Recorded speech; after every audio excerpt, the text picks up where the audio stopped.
What is up, everybody? Welcome to another edition of What Did Adam Say? Season 4, Episode 27. If you're paying attention, I wasn't here last week. My guest dropped out, and I just wasn't feeling it. For the first time in 7 months, I was like, you know what? I'm going to give myself a break. I've literally been going every Thursday for 7 months before that, and I broke my streak, so we're restarting it. That's all you can do is restart your streak. Can't always be on as much as you want to be. And I'm excited to be on tonight. First of all, I've been taking some new supplements. We'll talk about that. And I've only been doing it for like 2 days, and it's crazy how I feel already.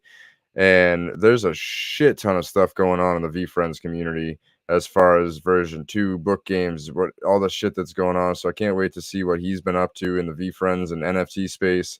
But tonight I have my friend Steven with me. We met through the VeeFriends community. He's one of the people that I really clicked with well, and we've just kind of kept in touch, except for the past like couple months.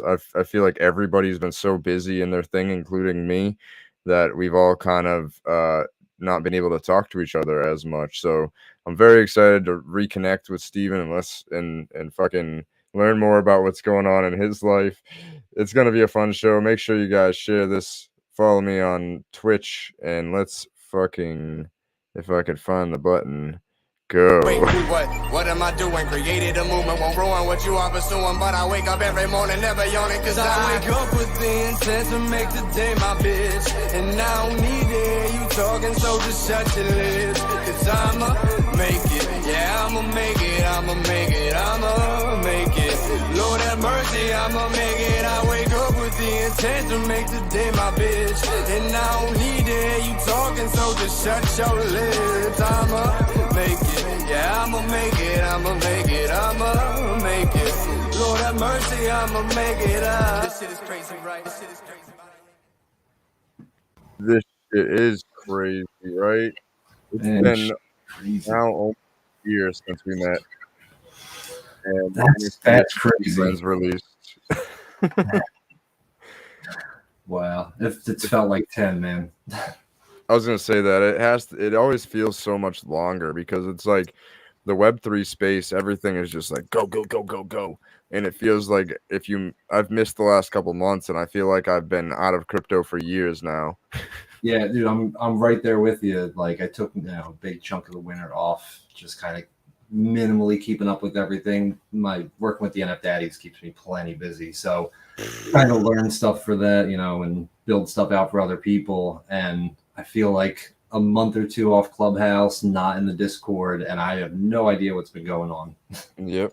Same, dude. Up with even the book game stuff, which is so cool. Like it's just a lot to keep up with. Yeah, I saw that they were letting people burn some in order to get into VCon, which is cool because Corey, him and I have been planning something to get Isaac essentially in. I guess it's not really me planning it. He's the one that burned the book tokens and got the VCon ticket, but nice. I'm moving hotels now. I'm gonna be switching my block because Corey got 2 rooms, and it makes sense if Isaac is shooting contact for both of us that we're right next to each other instead of different hotels. Do you know which hotel? I asked that, not remembering where I'm at. It's funny that you say that because I realized that I saved it to my Google Sheets when I was talking to Corey last time, and I realized I think it was the Hyatt. I think that's where Corey's staying. And then I was going to stay at the Hilton. That's where my block is. And I think I have somebody that's going to grab my room because I didn't want to just screw them and leave them with an empty room. So I found somebody that's really cool to stay in that spot. Nice. I have a feeling they're going to have no problem selling those rooms if they don't get released. That's true, too. Yeah, they probably...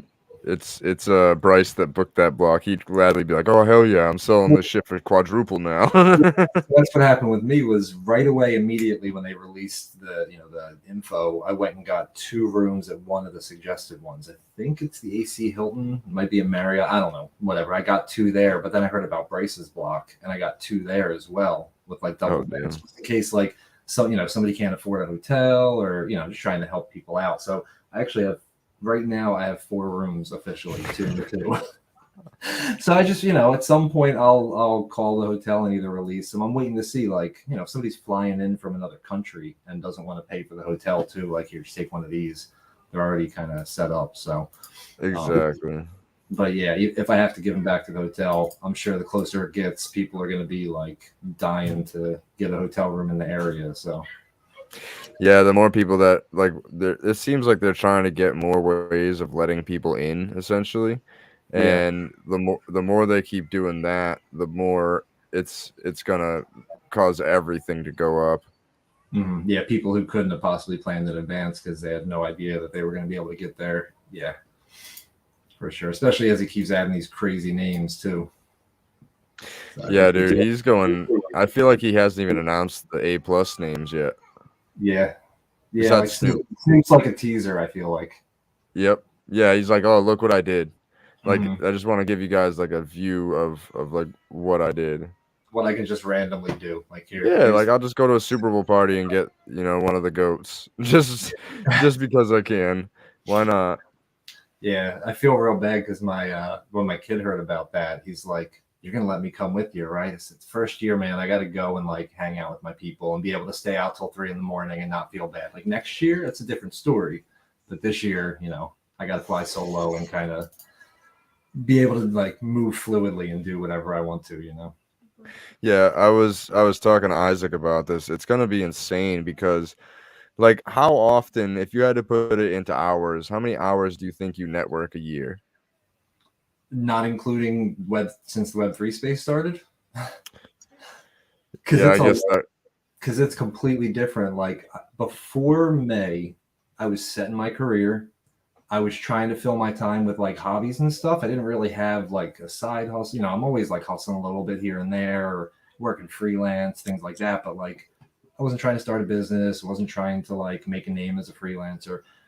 So I didn't have a need to really do any kind of networking and things like that. And that's actually why I bought my token in the first place. I'm like, I want to go be around people like me. I didn't think about the value of the NFT. I didn't think about it as an investment necessarily. I mean, I invested in Gary. I'm an investor. I still got all my sports cards from the 90s and all that stuff. So like I got, Oh I got yeah. these collectibles. I got some collectibles behind me, whatever. But I bought it solely to go to VCon and hang out with like forward thinking web people. You know what I mean? Mm-hmm. People that I knew followed Gary. They have emotions. They talk naturally and like honestly, they're open. I just wanted to be around people like that, but not for any reason. But now, like, I feel like I'm meeting so many people in so many different areas and like networking even without a purpose. I mean, I got the daddies and I'm trying to help us grow, but like, I just love being in the space and talking to these people, and whatever is going to come of it will kind of like it's materializing, but it's not quite there yet. But So yeah, were you already like looking into NFTs and everything before VeeFriends rolled around? not really. So I was around them back when 2016, 2017. My coworkers were all getting into crypto.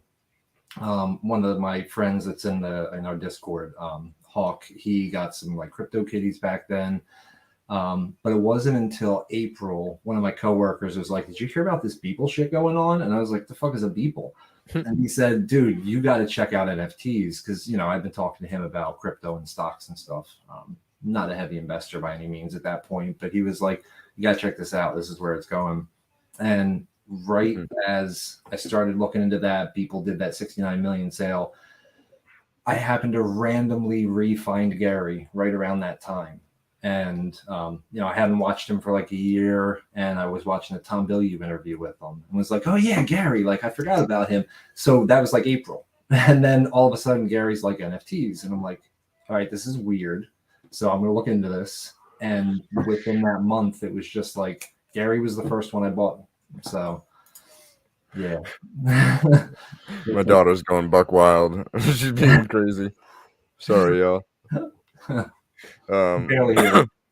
I had not even really heard of NFTs before VeeFriends, and I had missed out on minting one. Obviously, like I didn't get one in the beginning because I was too. I didn't buy ETH when I should have, and in hindsight, I should have done it, but I was too scared to take all of my investments, which wasn't much. It was like 0.5 ETH, literally enough to maybe mint one. And I was gonna just consolidate all of it and buy a VeeFriend. Looking back, I wish I would have done that. It became another like, fuck, I missed out. But I really almost did it, and I should have done it. But I obviously got lucky enough and got redeemed with the goo. I'll never call it a go. I'm sorry, Gary. I completely agree. It's a goo. It's a goo. It's a GIF. It's not a GIF. There's certain ways you got to do things. Well, GIF is actually how you say it. The creator said GIF. He's supposed to, but he's wrong. Oh yeah, I guess it's how Gary says it's supposed to be go, but he's wrong. Yeah. I understand GIF people now. I respect his opinion, but I just can't. I can't. But yeah, why wouldn't you just call it a goo? Come on. Yeah, I guess because it sounds weird, but I think that's kind of the charm of it too. It's just kind of like a silly thing to say for something so important, like so big. Yeah, like I think it would entice more people to be like, "What's that?" If you said, "Oh, I have a goo" instead of "I have a go." Yeah, it flows more naturally too. But yeah, no, I actually did exactly that. I combined everything. I'm not balling by any means. I have 3 VeeFriends now. So I didn't have a lot of savings at the time, but I took like half my savings, got ready for, the sale. I got my ETH in time, and I was like, all right, I'm going to, wait till something hits the floor. I didn't have a character in mind, bought it for 0.53, 0.58. Because at that point, we had originally thought they were going to like fly off the shelves. And when things got close to the floor, it was real weird. So I was like, all right, well, I'm going to let it get as low as possible, but there's no way they don't sell out at, close to the floor. So I grabbed one a little bit above. And like as day 3, 4, 5 hit, I actually liquidated all my crypto, all my stocks, and literally all my savings. And like, I'm the kind of person, like I'm like Gary, like I'm scrappy. You know what I mean? I'm from Trenton. Like I'll live in my car for a year if I have to, but with the kid, it's a whole different story. And I actually own my house. Like when I got divorced in 2017, I kept the house.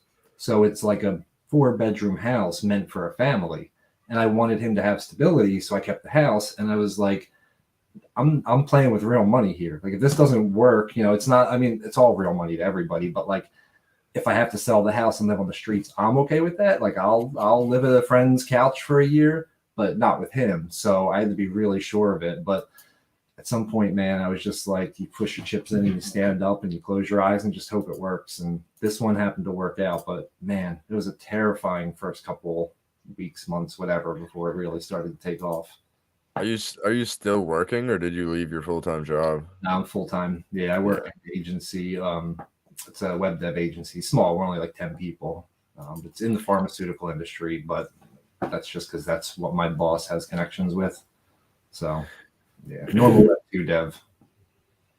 That's cool. Yeah, I've been saying unfortunately, but I don't think it's really unfortunately anymore. But I had to go back to work in like October. Mm-hmm. It had been like 4.5 years, something like that, since I had a job. And like it's one of those tough things when we just didn't kind of pivot all the way in the right direction when the shutdown happened and our business it fails, and then you try to rebuild it and it doesn't get to where it was. And it's just one of those things, like after a while you need some stability. It's like no money for years and years and years, no savings anymore, no nothing. It's like, oh shit, like, okay, shit's real. Yeah. And luckily, like when I got my job, I just immediately was like, I need to make as much money as possible. So I'm trying to get promoted. So I'm just going to go as hard as I can. And like, I got promoted 4 weeks ago. That's awesome. Yeah. And how hard did you go at stuff? Like I'm not surprised. It's so hard though, because I'm there 40, 45 hours a week. It's not a ton of hours. I can't complain about like a full-time job that's actually around 40 hours a week. But it just takes up so much of my brain. And like, I'll get into a clubhouse and I'll finally get into a clubhouse and be talking to people, and I'll get a guest. And then I'm with them for like an hour, sometimes hour and a half. Like it's a long process to buy the right mattress. And What else, Spagucci? And fuck, I forgot where I was going. My stupid stoner brain. Oh, it went back to 40 a week full time. Oh yeah, so I can't really complain about the amount of hours I work, and I just getting this promotion basically, unless I like absolutely tank, which I won't do because I really care a lot. It'll ensure that I make six figures this year, and that's the first time in my life I would have ever made six figures. If it's not this year, it's 100% next year. Like Awesome. we're going through a remodel and shit right now.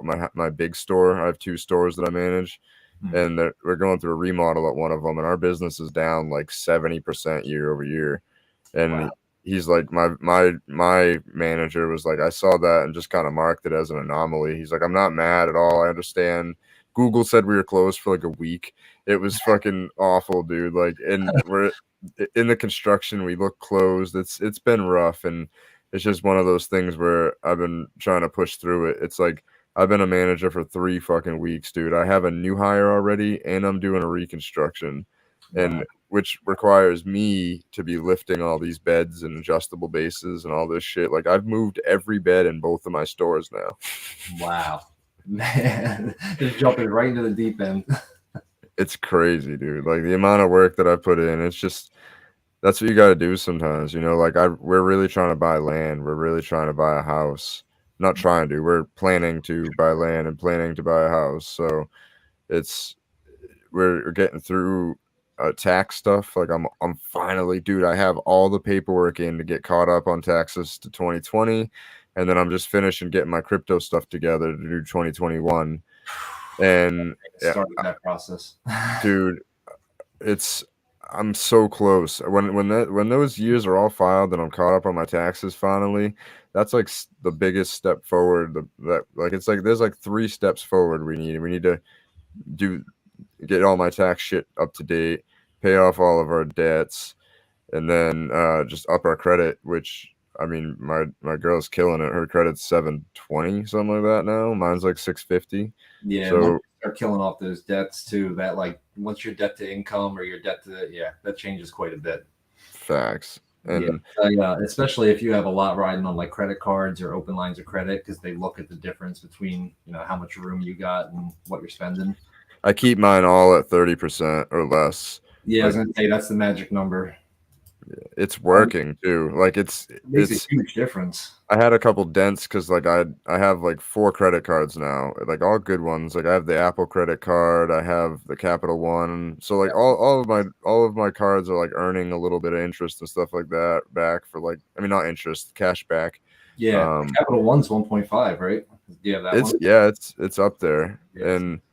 I'm debating because my credit's getting good enough to do it, and my income's there. My debt to income ratio is ridiculous. Like I have not that much debt and not really that much bills for how much money I'm going to be making. So it's like I've been thinking about taking out a loan and boom, just paying off all the debt I have, and then I just have one monthly bill to pay off the loan. I'm not gonna lie, I highly recommend it. I did I was able to do a 401k loan against my Mm, 401k. Really crazy low interest rate, crazy low. I don't remember exactly. It was like 2 or 3 points or something stupid. And that loan being through my 401k doesn't show up on credit reports because it's technically my money. So all of a sudden, all my shit looked paid off, but without a new loan taking its place. So just that alone, my credit score went up like 100, 150 points right away. It was hovering real high for a minute until I let the NFT space make my credit cards go back up a little bit. Every time I got free money or anything, I'm like, all right, we're gonna put the cash into the NFT system, and then we're gonna get the thing with the credit card instead. So the credit card keeps working its way up. But yeah, getting that loan to pay off my debts was a huge because having it all in one place and just kind of being able to focus on paying that off. Just the stress reduction alone of trying to remember who do I owe what to, which percentages, and yes. just all right. I know I got to pay this, and I put as much as I can to it every month, and yeah, it's nice. It's like one of those things, right? I was living on my own, fully like paying rent and everything by the time I was 19. So I was doing great at first. I had a roommate. We were good friends. We worked together, and eventually he just stopped paying his half of the rent. Stopped working. Like just became lazy. I don't really know what happened really, but he just became lazy. But I was like, we have a year lease. We were only like 6 months through. Oh, I guess I got to pick up the slack. And like I was working at Best Buy at the time, and then I picked up a full time job at Walmart at the same time. So I was working 7 a.m. to 11 p.m. while this dude is just. I'd come home to him partying and shit. I'm just like counting down the days to get out of that apartment. And then like right before we left, and mind you, my credit was already almost 700 at like 20 years old because I had all these good lines of credit. I had a good payment history on my car, all that shit. And then driving on the way back from a concert in New York, I let my friend drive my car for the last hour, and he crashed it, totaled my car. Like he crashed into a moving 18 wheeler, and fucking yeah, yeah, dude. It was both of our fault. Like we should have just spent the money on a hotel. We were yeah. dumb. We woke up at 6 a.m., drove to New York, went to it was an Eminem and Jay-Z concert in New York when they did that. I And remember so fire, dude. Like everybody was there. Everybody. Like, fucking Kanye and handsome fellas. You're a handsome fella. that. Oh, one of my favorite people. What's up, So Marcus? so we went through the whole concert, and it was like 1:30, 2 o'clock by the time the concert was done. And we were like, oh man, we were hyped up at first, like we have adrenaline pumping. There was over 100,000 people there. It Wow. was crazy. The whole stadium was shaking. It was nuts. And so I drive on the way back, and he falls asleep pretty much immediately. So I'm just keeping myself awake, and I think it was 3.5, maybe 4 hours back, and I got like 3 hours of the way through, and I had to pull over for gas, and I was like woke him up. I'm like, bro, I can't go anymore. You need to drive. Like you've been sleeping. Are you good? He's like, yeah, I'm good. Let me finish pumping gas, and I hop into the passenger seat, and just immediately I'm out because I had been up at that point. The concert ended at 2. It was 5 a.m. So I'd been up for 23 hours and had a concert in the middle of it. So I was exhausted, Yeah. and I woke up to the rumble strips. Just Oh, I didn't even see it happen. And I see a truck way ahead of us. I'm like, bro, what the fuck? My whole windshield's like spider webbed in and caving in on us, and wow. my hood's accordioned in. And I'm like, what the fuck happened? He's like, oh my contact messed up, and I hit a truck. I'm like, what the fuck? He's like, it dragged me. I couldn't get out from underneath it. I'm like, Holy what? shit. I still think to this day he fell asleep. Yeah. Oh, probably. Like I had contacts. You don't go, my contact. I Like have if one is the I can only see this close without, like, this far without them. It gets fuzzy. I'm that nearsighted. I've had one pop out. You can still see enough. yeah, like enough not to hit a moving truck. But at least it was a moving truck, because if it was not moving, we would have probably been dead. Yeah. Or it drove off the side. Like we're on the way back from New York. If we were an hour out, we were probably like in like Worcester area, and like getting into there's a lot of like hills and shit. You could just drive off the fucking highway and die. It's just it was dumb luck that we hit a moving truck and just got stuck underneath it enough for him to wake up or whatever. Like it's Man. wild. But because of that, and kids, if you're watching out there, always get gap insurance, okay? Because I didn't. I was around you. I was only 18 when I got this car. Nobody told me about gap insurance. My family didn't know what the fuck like financing a vehicle was, and my mom was like just starting to learn because her husband was a lawyer, and fucking he knew that. So I didn't have gap insurance. I rolled like $4,500 into a loan. They convinced me not to get a used car because my credit was already starting to go to shit, and they said I'd get a better chance at getting a new car loan, and it'll be a better chance at being a lower interest. And I'm like dumb and young and Yeah. probably 20 years old at this point. I'm like, okay. I get a brand new Toyota Corolla, like 4 miles on it. I'm like, oh my god, I have a fucking brand new car. Like it's the craziest feeling in the world. and then that gets repoed because I can't afford the fucking $1,200 a month or whatever it was. Jeez. Because it's like I bought like a $22,000 car, rolled $4,500 into it, didn't put any money down, so all the taxes and fees pretty much went into it. It's like it was They the know how to worst. get you, man. Fuck. Yeah, dude, they Predators. do. They make that commission off kids like that, and now I know better, which is cool because now I can teach my kids, and that's kind of what it's all about. And my Yeah. credit's getting fixed now, and then I have a few more things I got to fix that were on her credit from me, like so it's a fucking process and a half, but it's they should teach that in school for real. It's cool. They really should, because same thing. Like, I grew up in a upper lower class family at best. Like, we're from Trenton. We made it across the river to like the Levittown area in Pennsylvania. So we're in like Philly suburbs, whatever. But same thing. My parents knew enough finances in the 80s to like survive, but they weren't like financial. Our family doesn't invest. We don't have any stocks or any investments or anything. You work more hours, you make more money. It's as simple as that. So it's crazy. Like our generation, I feel like a lot of us grew up like that. You don't learn it in school. You don't really learn it from your family unless you're, relatively well-to-do. So I see a lot of people in our position, just like you said, like teaching our kids. My boy's 10 and he's already in the NFT space with me, like learning about investments. Like when we go to the store, when I was a kid, you asked to buy something at the counter and they're like, no, we can't afford that. Or no, you don't need that. I'm like, listen, we're not going to get it at the counter because it's an impulse item. The reason they put that here is to convince you to buy shit that you don't need. Now, if we had come to the store looking for this, that'd be a different story. Or if I knew you really wanted it. But like all those little financial lessons, like I feel like our generation is passing them on. So the next generation is really going to be set because, yeah, up until recently, like all that stuff was a mystery. I had no idea coming into adulthood, anything. Just like you said, I left school. So I went to college, went to UD, transferred to the Art Institute because I was taking comp sci at University of Delaware.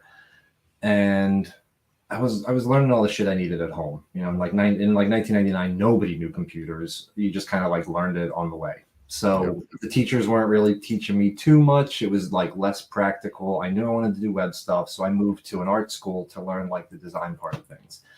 That wasn't working for me either. I dropped out. I left school the last semester because I had a really good job. Just like you, I was 20-ish. And me and my ex-wife moved up to Wilkes-Barre, Scranton, which is like a couple hours north of me. And thankfully, she was pretty responsible with money. She made sure that the bills got paid because, I was 20 and I was like just partying all the time. The late 90s, I was in the rave scene. Like I was not together like I am now back in my, late teens, early 20s. I mean, who is? Right. So, yeah, when I got up there, and I was on my own for the first time, it's like, there's a lot to handle. And it's like a lot of shit to worry about that you don't think. Everybody's like, I'm just going to move out. I'm going to pay rent and it's going to be great. I'm like, I got to get insurance and like I got to pay into a 401k, which I didn't do for like the first 10 years. Groceries? Holy shit. Groceries are this much? Oh my God. And just filling the gas tank and like stupid shit like that. Thankfully, I moved to Wilkes-Barre, which was, that's like 10 years behind like everywhere else basically. So we had a 4-bedroom standalone house and we were in the fancy neighborhood and we were paying $650 a month. And I was like, oh, is this how it is? And then I moved back home to the burbs and I'm like, $650 a month? You can't get a box for that down here. No. It's crazy. But yeah, like it's one of those things that if you aren't taught all this crap, car insurance and what the different things mean, I mean, I guess nowadays kids can look it up online, but like we didn't have that. We kind of had to stumble and figure it out. But I don't want him to have to do it that way. Like I'm trying to pass it all on now as quickly as I can because they really should be teaching that shit in school. Kind of messed up that they don't. Yeah, like even doing your own taxes and stuff, it's not really that hard. Mm-hmm.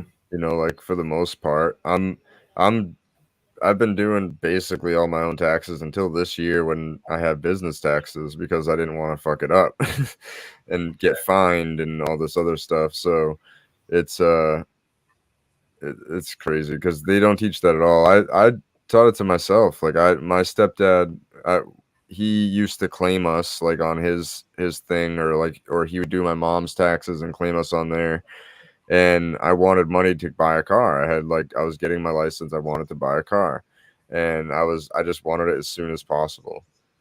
And that wasn't even all the money. I had to get more money. I think I was only getting like $600 back or something like that. And he was like, "Oh, or no, he said I was gonna get $600 back for it." And so I was like, "I want to get it done now. I want to get it done now." And it was like weeks and weeks and weeks. And then they went on vacation. He's like, "I'll do it when I feel like it." And I was like, they left me at the house on vacation because I worked, so I stayed home.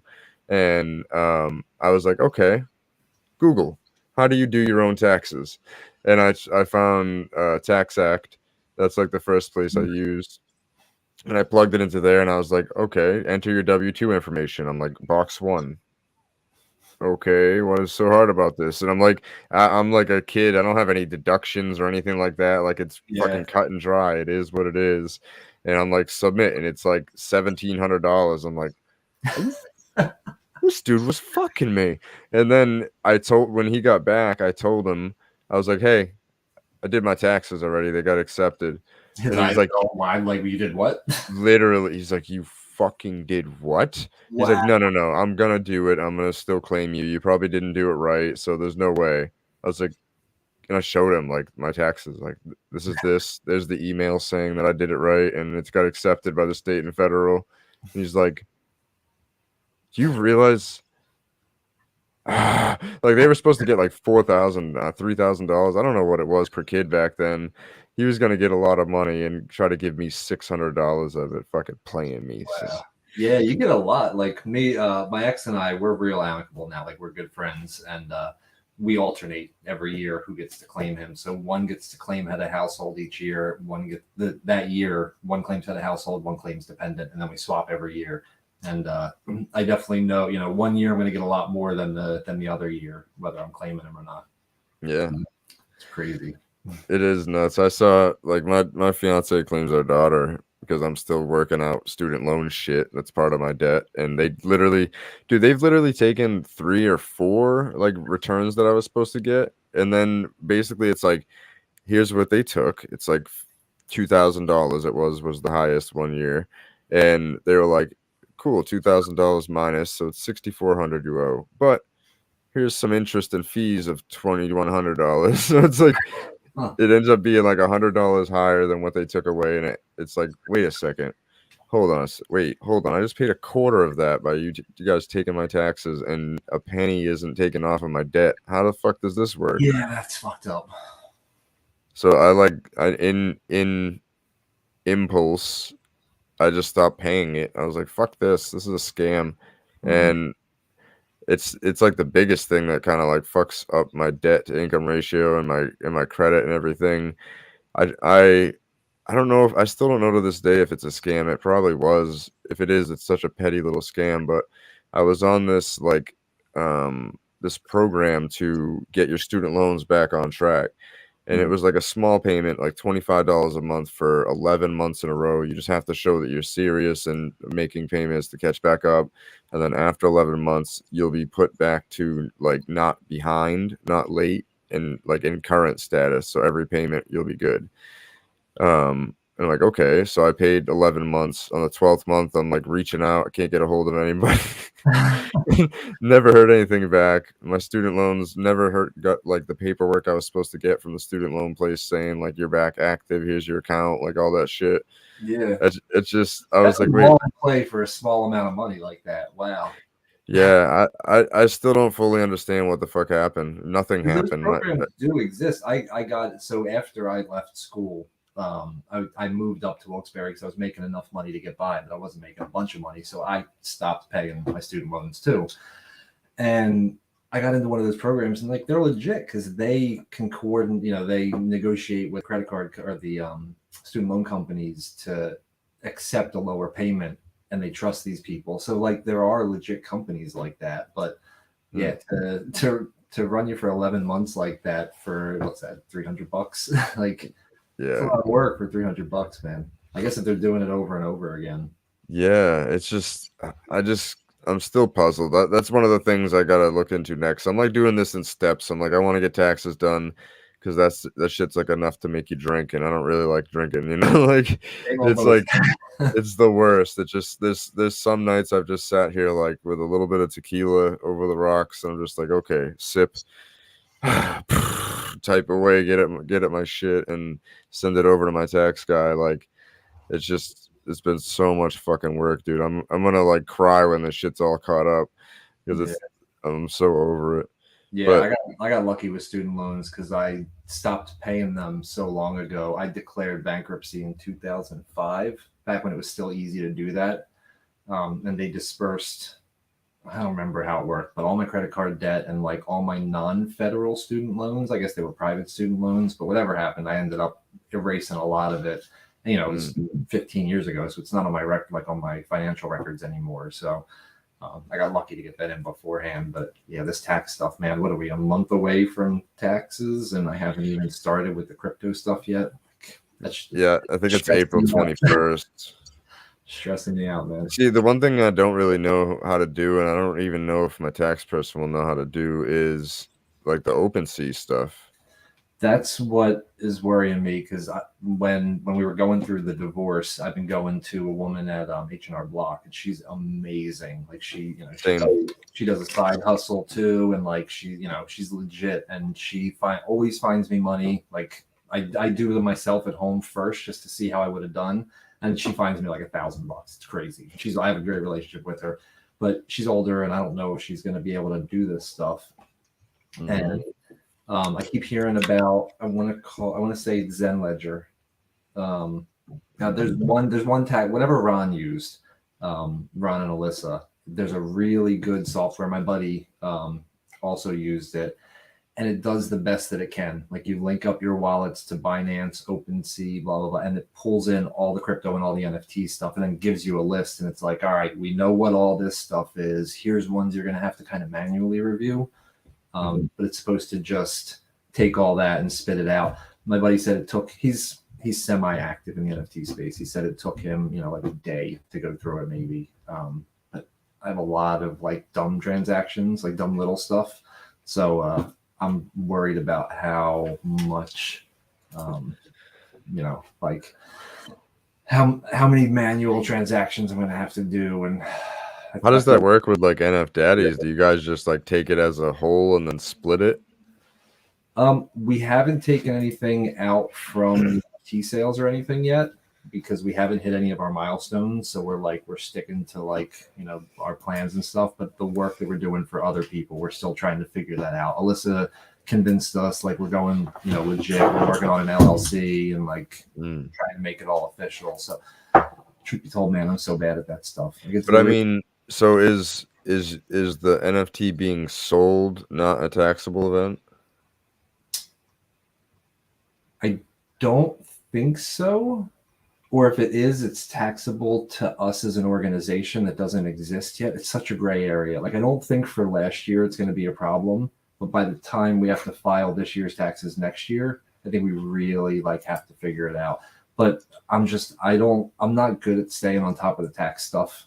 That's just not my cup of tea. So I haven't asked too many questions about it. Because like I said, we haven't been taking profits anyway from it. So I'm hoping that they don't count as taxable events until you get the money out. But I'm leaving that to smarter people than me right now. We talk about it in our meetings, and we're trying to figure it all out together. But it's so scary. Above my pay grade. It's like the scariest thing ever because if I don't know though, because did they even know how to calculate it? I don't feel like they know. They don't even understand NFTs. So how are they going to calculate it? But It popped upstairs. You're live. Say hi to the millions of people watching. Awesome. But yeah, go ahead, help yourself. Oh, sorry about that. He came up to ask if you could get some more lemonade. But yeah, I don't know, man. I'm trusting that for my personal taxes. The software is going to work, and my woman's going to know what to do with it. But yeah, as far as the daddy stuff goes, it's going to be interesting. So Yeah, because I was thinking about that because of like our business. It's like me and Eric, who's like my partner, doing this together. And it's like, does the half of that go on his, even though everything went through my personal wallet? Like it went through my crypto wallet, you know, to yeah, get yeah, cashed out and used on the business. And it went through my personal bank account because we don't have a business like LLC or anything set up yet for Terra Apothecary, because we're like trying to figure out how we're founding that like as like an environmental research company. You know, yeah, it's so gray. That's kind of like the fun parts of entrepreneurship though, is like this shit's so scary. It's so scary to make a mistake like with the IRS, mhm. and we're just navigating through it, trying to figure it out and trying to help each other out along the way, essentially, as much as we can. Yeah.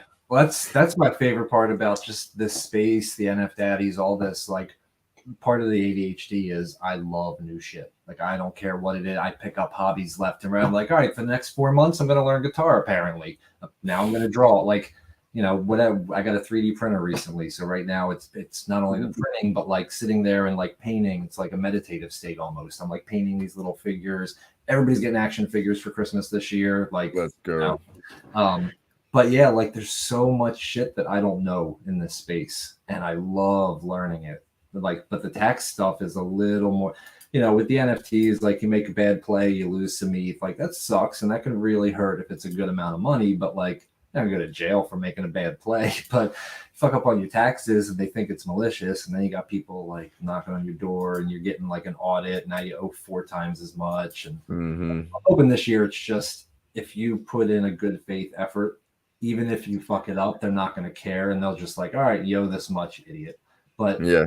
like as long as you're trying, I feel like it's fine. They're going after the people who are trying to hide shit. Yeah, it's like I'm going to be paying thousands of dollars in taxes because of my NFT stuff that I wouldn't have paid you otherwise. Like, Yeah, every year I get a return because of the kid in the house, but this year I'm going to be owing, and it is what it is, and I'm going to pay you. Just I don't know how much, because I don't even know if they know how much. I put 30% aside. Like every time I took money out, I put 30% aside every time. Oh, that's good. Yeah. I've not been that religious about it. I have put money aside as I took it out, but then I rolled some of it back up paying. On my bank app, it's like my personal banking, and then on my savings, I changed the name to in caps, taxes only, don't touch. Like, so it's like in my face yelling at me, don't fucking touch this. For when I had to transfer that to my other account to spend it, I was like, wait, hold on. Okay, this is taxes. Okay. Like, it felt weird though to like send it over to my wallet and actually spend it. It's like, Yeah. what the fuck? That's smart though. Like having systems in place like that is important to. I know me, and I'm like, oh, I have $5,000 sitting in the savings account. Oh. That's the most important thing, because that's what I did. I rolled it into my savings, and then I got a bill in the mail, and I just recently got a Honda Element. I bought it cash from the original owner, and I was like, oh, I got a bunch of money in here, cool. But I shouldn't have spent most of the savings. But I should have sold another NFT and used that. But yeah, I was I'm like, talking cash. Yeah, yeah, right. Have you ever seen those videos? Mm-hmm. Yeah. On YouTube? That kid fucking cracks me up. Well, what is this? $5? Okay, you could take $5, or you could take this mystery box. What? How many of those have you seen? Only a couple of them. Dude, I've seen like 25 of him doing that. Oh, like wow. I've gone through his channel. He's fucking hilarious. And almost every time the owner gets mad about the mystery box. If somebody came up to my CBD stand and was like buying a $20 item, was like, oh, what is this, $20? Are we talking cash? Okay. They're like, you could take the $20, or you could take what's in the mystery box. And I would be like, I'll probably try the mystery box. Like, I would totally try the mystery box, no question. Or I'd have some questions. I'd be like, how many of these have you done? How many times have you given these away? Is there any guarantee of value here? Like, yeah, like what's more return on investment? As long as Is it it's at least worth $20? at least worth $20 to somebody. It, like, people are just like, nope, nope, nope, get out. Like, people have called the cops on him and shit. And then that, and when he goes into GameStops and he'll tape like an old style Nintendo to like a controller and be like, oh, this is the new Nintendo Switch. I just want to trade it in. How much will it be? And they're like, nope, get out, get out. I'm like, wait, what? Why are they People get so? so mad nowadays. Yeah. Yeah, I wonder how many people prank GameStop for them to have that kind of. Actually, I'm gonna ask my new hire that I'm training. She used to work at GameStop. I'm gonna ask, like, why do people get so mad about people pranking y'all? Like, y'all gotta have like a I was gonna say, I bet one. people talk with GameStop all the time, though. They I probably get a never lot. did. I mean, I went in there and I always asked them questions and just I don't know. I loved video games a Yeah, lot more then than I do now. But I I don't know. started getting back into them because the boys I all gotta. enough to play the games that I like now. Makes a huge difference. Well, We bond over games all the time now. yeah, that's I gotta start doing it earlier in the night because I know like watching TV is not good for sleeping and shit. But um, we play Fortnite before like we go to bed and stuff, and he's I think maybe it's because we just started our account, but we literally won like 5 games in a row.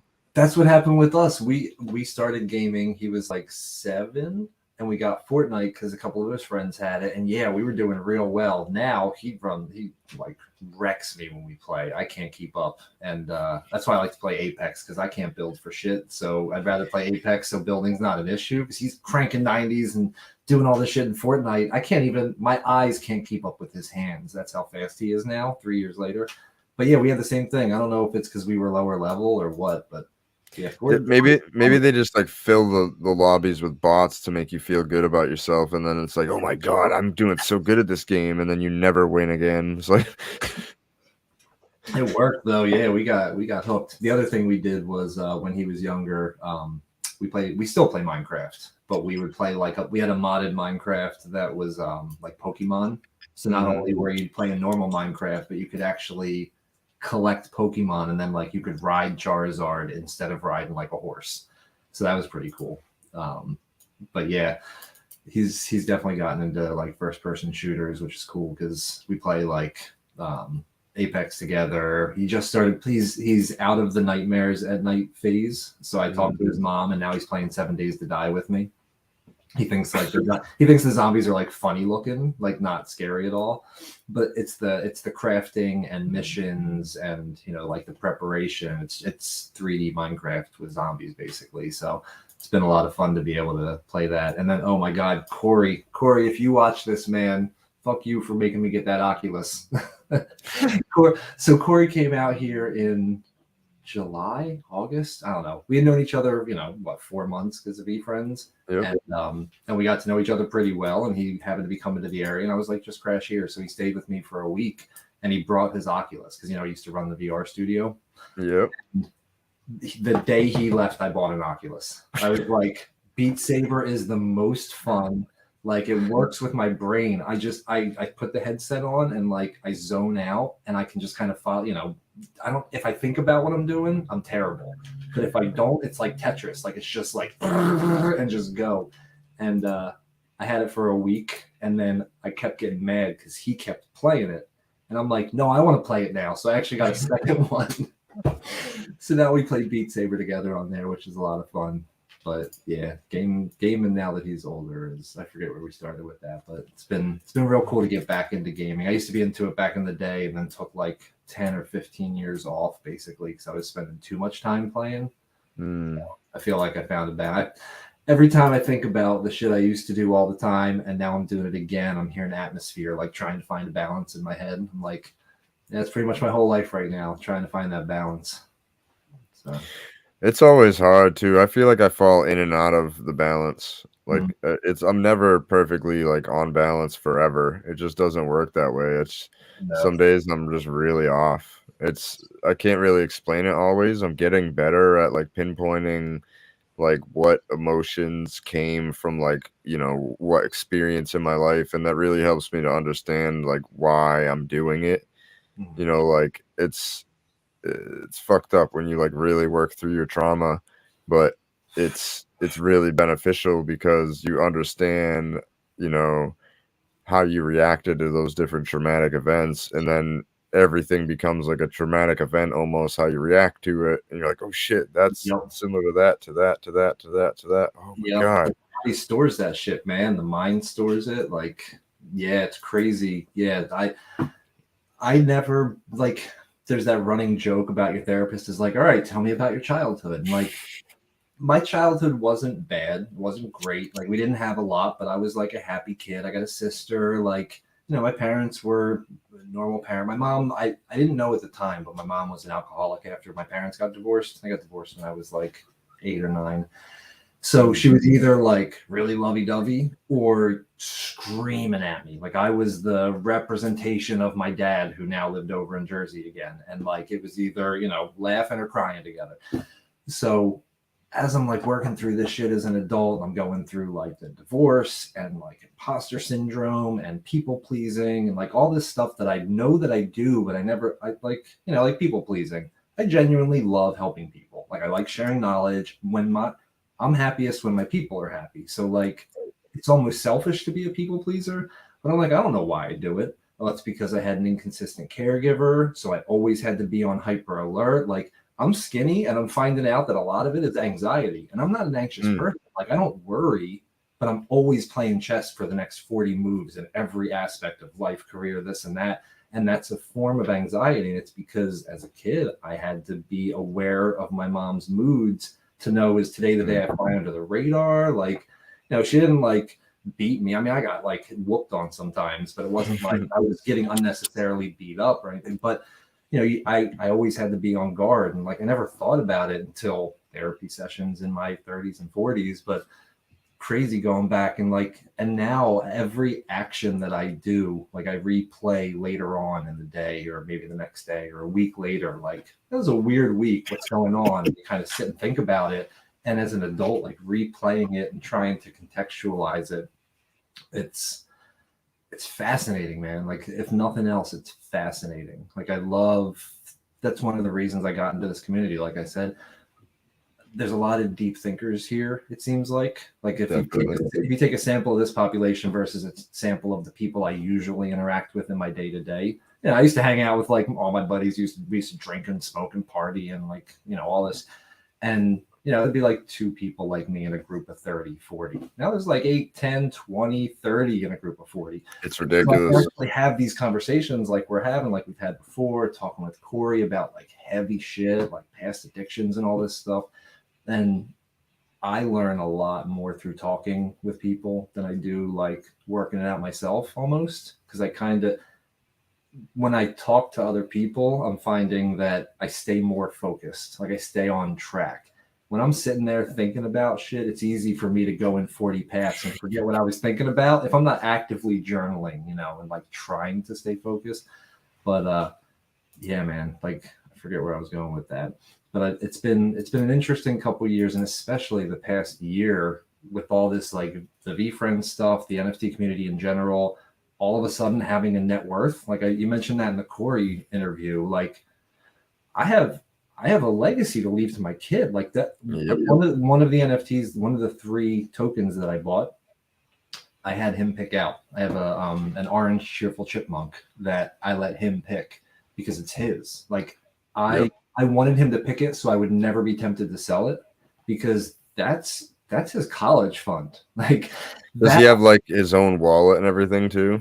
He does. That one's not in it yet because it's not hooked up to a ledger. We have a ledger, the Nano S for him, but I haven't set that up yet. But he has a wallet. I've given him like 0.1. He picked out an Arabian camel. He's got a couple like random things in his wallet, like he's got Top Dog Beach Club and some other like cool ones he saw. But we got a ledger for him. We just haven't set it up yet, and then I will transfer it over to him. But yeah, it's so having a net worth is ridiculous when you go from like being a negative net worth to actually being worth something. Yeah, and because I make decent money at my full time. Like, I make 6 figures, but it's a very low 6 figures. But it's enough to like keep me afloat. My mortgage is like a lot. Like, I'm not, people in this country in general are very embarrassed about finances. I'm Mm-hmm. not, because I've known too many people in my field working side by side on the same shit with a $20,000 difference in salary because one negotiated better, one came along sooner, whatever, and they're doing the same work with the same experience. So whatever, like, my mortgage is like $2,400, which is a lot, for like what it is. Like, I don't really need this much space, but whatever. I make good money, so people are like, oh, you must be doing well. But when I got divorced, we had 40 grand in savings. We split it. So then I had 20 myself. And at this point, I had decent credit card debt. I had 10, 20 grand in credit card debt because we had been, we kind of been living separately in the house for a while. So I kind of went off the rails with my budget. Like, fuck it, I'm going to do what I want. So we split. I got half. That's 20 grand. We kind of tried again. She moved back in for like 6 months. We split again. She didn't really bring anything back. When she left, she had to furnish an apartment. She had to like buy all her furniture. So she spent all hers. I had my 20. I didn't spend most of it. She moved back in, and when we split again, we split the money. So I was trying to do the right thing, and so now I'm down to 10. So like I'm sitting there, I'm used to having like a 6 months savings just in case, you never know what's going to happen. Car explodes or I lose my job. And then that, she moved out that 10 when she took the bed, like we were, talking about before the show, like the bed left with her. So then I had to get a new bed frame, or like, this couch went with her. So I had to get a couch. So that 10 very quickly dwindled. So, making decent enough money to survive, I wasn't making enough to put anything into savings. And, I had some of that 10 left when I bought the NFTs, but that disappeared with the NFTs. And if that hadn't worked out, like if VeeFriends hadn't worked out, I would literally be broke. And even like day to day, I'm living paycheck to paycheck because all that shit is in the system. Like I can't, I have money in NFTs, but it's in NFTs. So it's not like I'm sitting here, sitting on cash, but just knowing that if I needed to sell it is such a relief, coming from like the background I've come from, where we seriously had butter sandwiches and cheese sandwiches for dinner a lot when I was a kid, like, it's all right, let's crack open some Chef Boyardee and like toast, and that was dinner. Or like ramen all the time. Yeah. We would do when we did have extra lunch meat, we would have a dinner of like club crackers. We'd put out like ham and cheese and do like ham and cheese roll-ups. Just roll up a piece of ham and cheese, put it between two crackers, and like that and apples. And it was like the fun dinner. And I know why my parents did it, because it's what we had on hand and it was cheap. So after living like that, and now knowing like, all right, if I decided today to say fuck it and just liquidated my portfolio, I'd be doing pretty well. I mean, I'm not, I can't just up and do that right now. It'd be the dumbest move in the world. But yeah, imagine doing that before VCon. Like, that'd be silly as shit. Yeah, but at the same time, like, I wish I had the balls to do shit like Corey does and like all these flippers do, where, if the floor of VeeFriends in the past couple months went from like 18 to like 8 at one point. Yep. So if you have the balls to sell and buy back in, but the idea of like getting rid of them and fucking it up, and that's the one time that it doesn't go back down and it's at like that precipice before it's, about to become a valley. I don't have it's the reason I got out of crypto. I don't have the mental fortitude. It's either I hyper focus and this is all I do all the time, or I just gotta like buy stuff and keep my hands off of it. But anyway, yeah, back to the point, man. It's weird, like having a net worth. And one of the biggest reasons that I'm doing all this, like COVID really woke a lot of stuff up for me. We all sat and like had our time with ourselves and had to like have come way too much. I had way too much time with me. I didn't like it. Dude, there were some moments where it got real treacherous, especially early on. My like in the first month, my ex-wife made a mistake that she had to self-quarantine, and I had my kid for like 26 days straight, something like that. And it was when, my mom couldn't come over. No one was going in and out. Like, we weren't breaching the front door at that point. It was way early. Nobody knew how bad it was. So it was 24 days or 6 days, whatever it was, of me and the kid in the house. That was it. Just the two of us all the time. And it was stir crazy when he was awake. And then he'd go to bed, and like, I'm all like worried about our health and our longevity, and like, oh my God, we're all thinking we're gonna die and all this shit. And it ended up like coming full circle and being a good thing, because when you start thinking about health and mortality, and I'm 41 now, like, what am I really leaving as a legacy? We've never had generational wealth. Like, if I were to die today, he's 10. I want him to have something. You know what I mean? Not in like a morbid way. I'm not like sitting here worried about it, but I want to make sure like I'm doing right by him, and passing something on, both the life lessons that, we already have like really serious conversations about anti-racism and just like, LGBTQ stuff. Like we have these conversations at this age, because the earlier the better. The finances, like we were talking about, but especially like financially, if my parents had started a savings account for me when I was 10, and passed it on to me when I moved out, even 10 years later, like that would have been massive. So trying to provide that to them now it's really cool to be able to like feel like you can do something like that for your kid, after thinking that we were just gonna, the more I work, the more money I make, but there's only so many hours in the day, so this is just how we live. Like, and it was gonna be like that for the unforeseeable future. And then all of a sudden May came along, and it's like, maybe it's not always going to be like this. And it throws your whole world into a tailspin. Like everything changed when you see a completely different path forward than you've ever seen. Like it's a really hard thing to kind of wrap your head around. And like, yeah, like especially where like I said, I fucked up and didn't mint a VeeFriend, and then I got lucky enough to get a goo. Like that moment of getting a goo is like up there with my kid being born. Like it's like top 5 moments. It's like my kids being born is like 1 and 2, and like then I don't know what would be in the middle, like meeting my girl. I don't know, like getting job promotion. That I don't know, like it's up there. It's fucking. I don't know if it'll ever be beat besides like the birth of my kids and maybe eventually like the wedding and shit. Like it's just one of those moments that my life was forever changed. I remember, like I've said this so many times on the show, but I was literally like whisper screaming because everybody was sleeping. It was like 11:45 at night or something like that. I'm like, oh my god, oh my god. Oh man, that was the big night that he had a bunch, and then we were in the clubhouse and all that, right? Yep. Clubhouse for a minute. Yeah, I remember that. Was a crazy day. I'm still, I don't know. I wasn't the first VeeFriends tattoo. No, and I was trying to be. Somebody had a tattoo gun and was a tattoo artist and decided to tattoo theirs on them, so they beat me. That doesn't count. But we went pretty quick on the turnaround of getting that video out, like afterwards, and Isaac absolutely killed it. So yeah, and we had so many technical difficulties in that video, it was ridiculous, and we just powered through it. It was an adventure. And we were talking about VCon, and he's like, okay, is everything planned? Are you sure?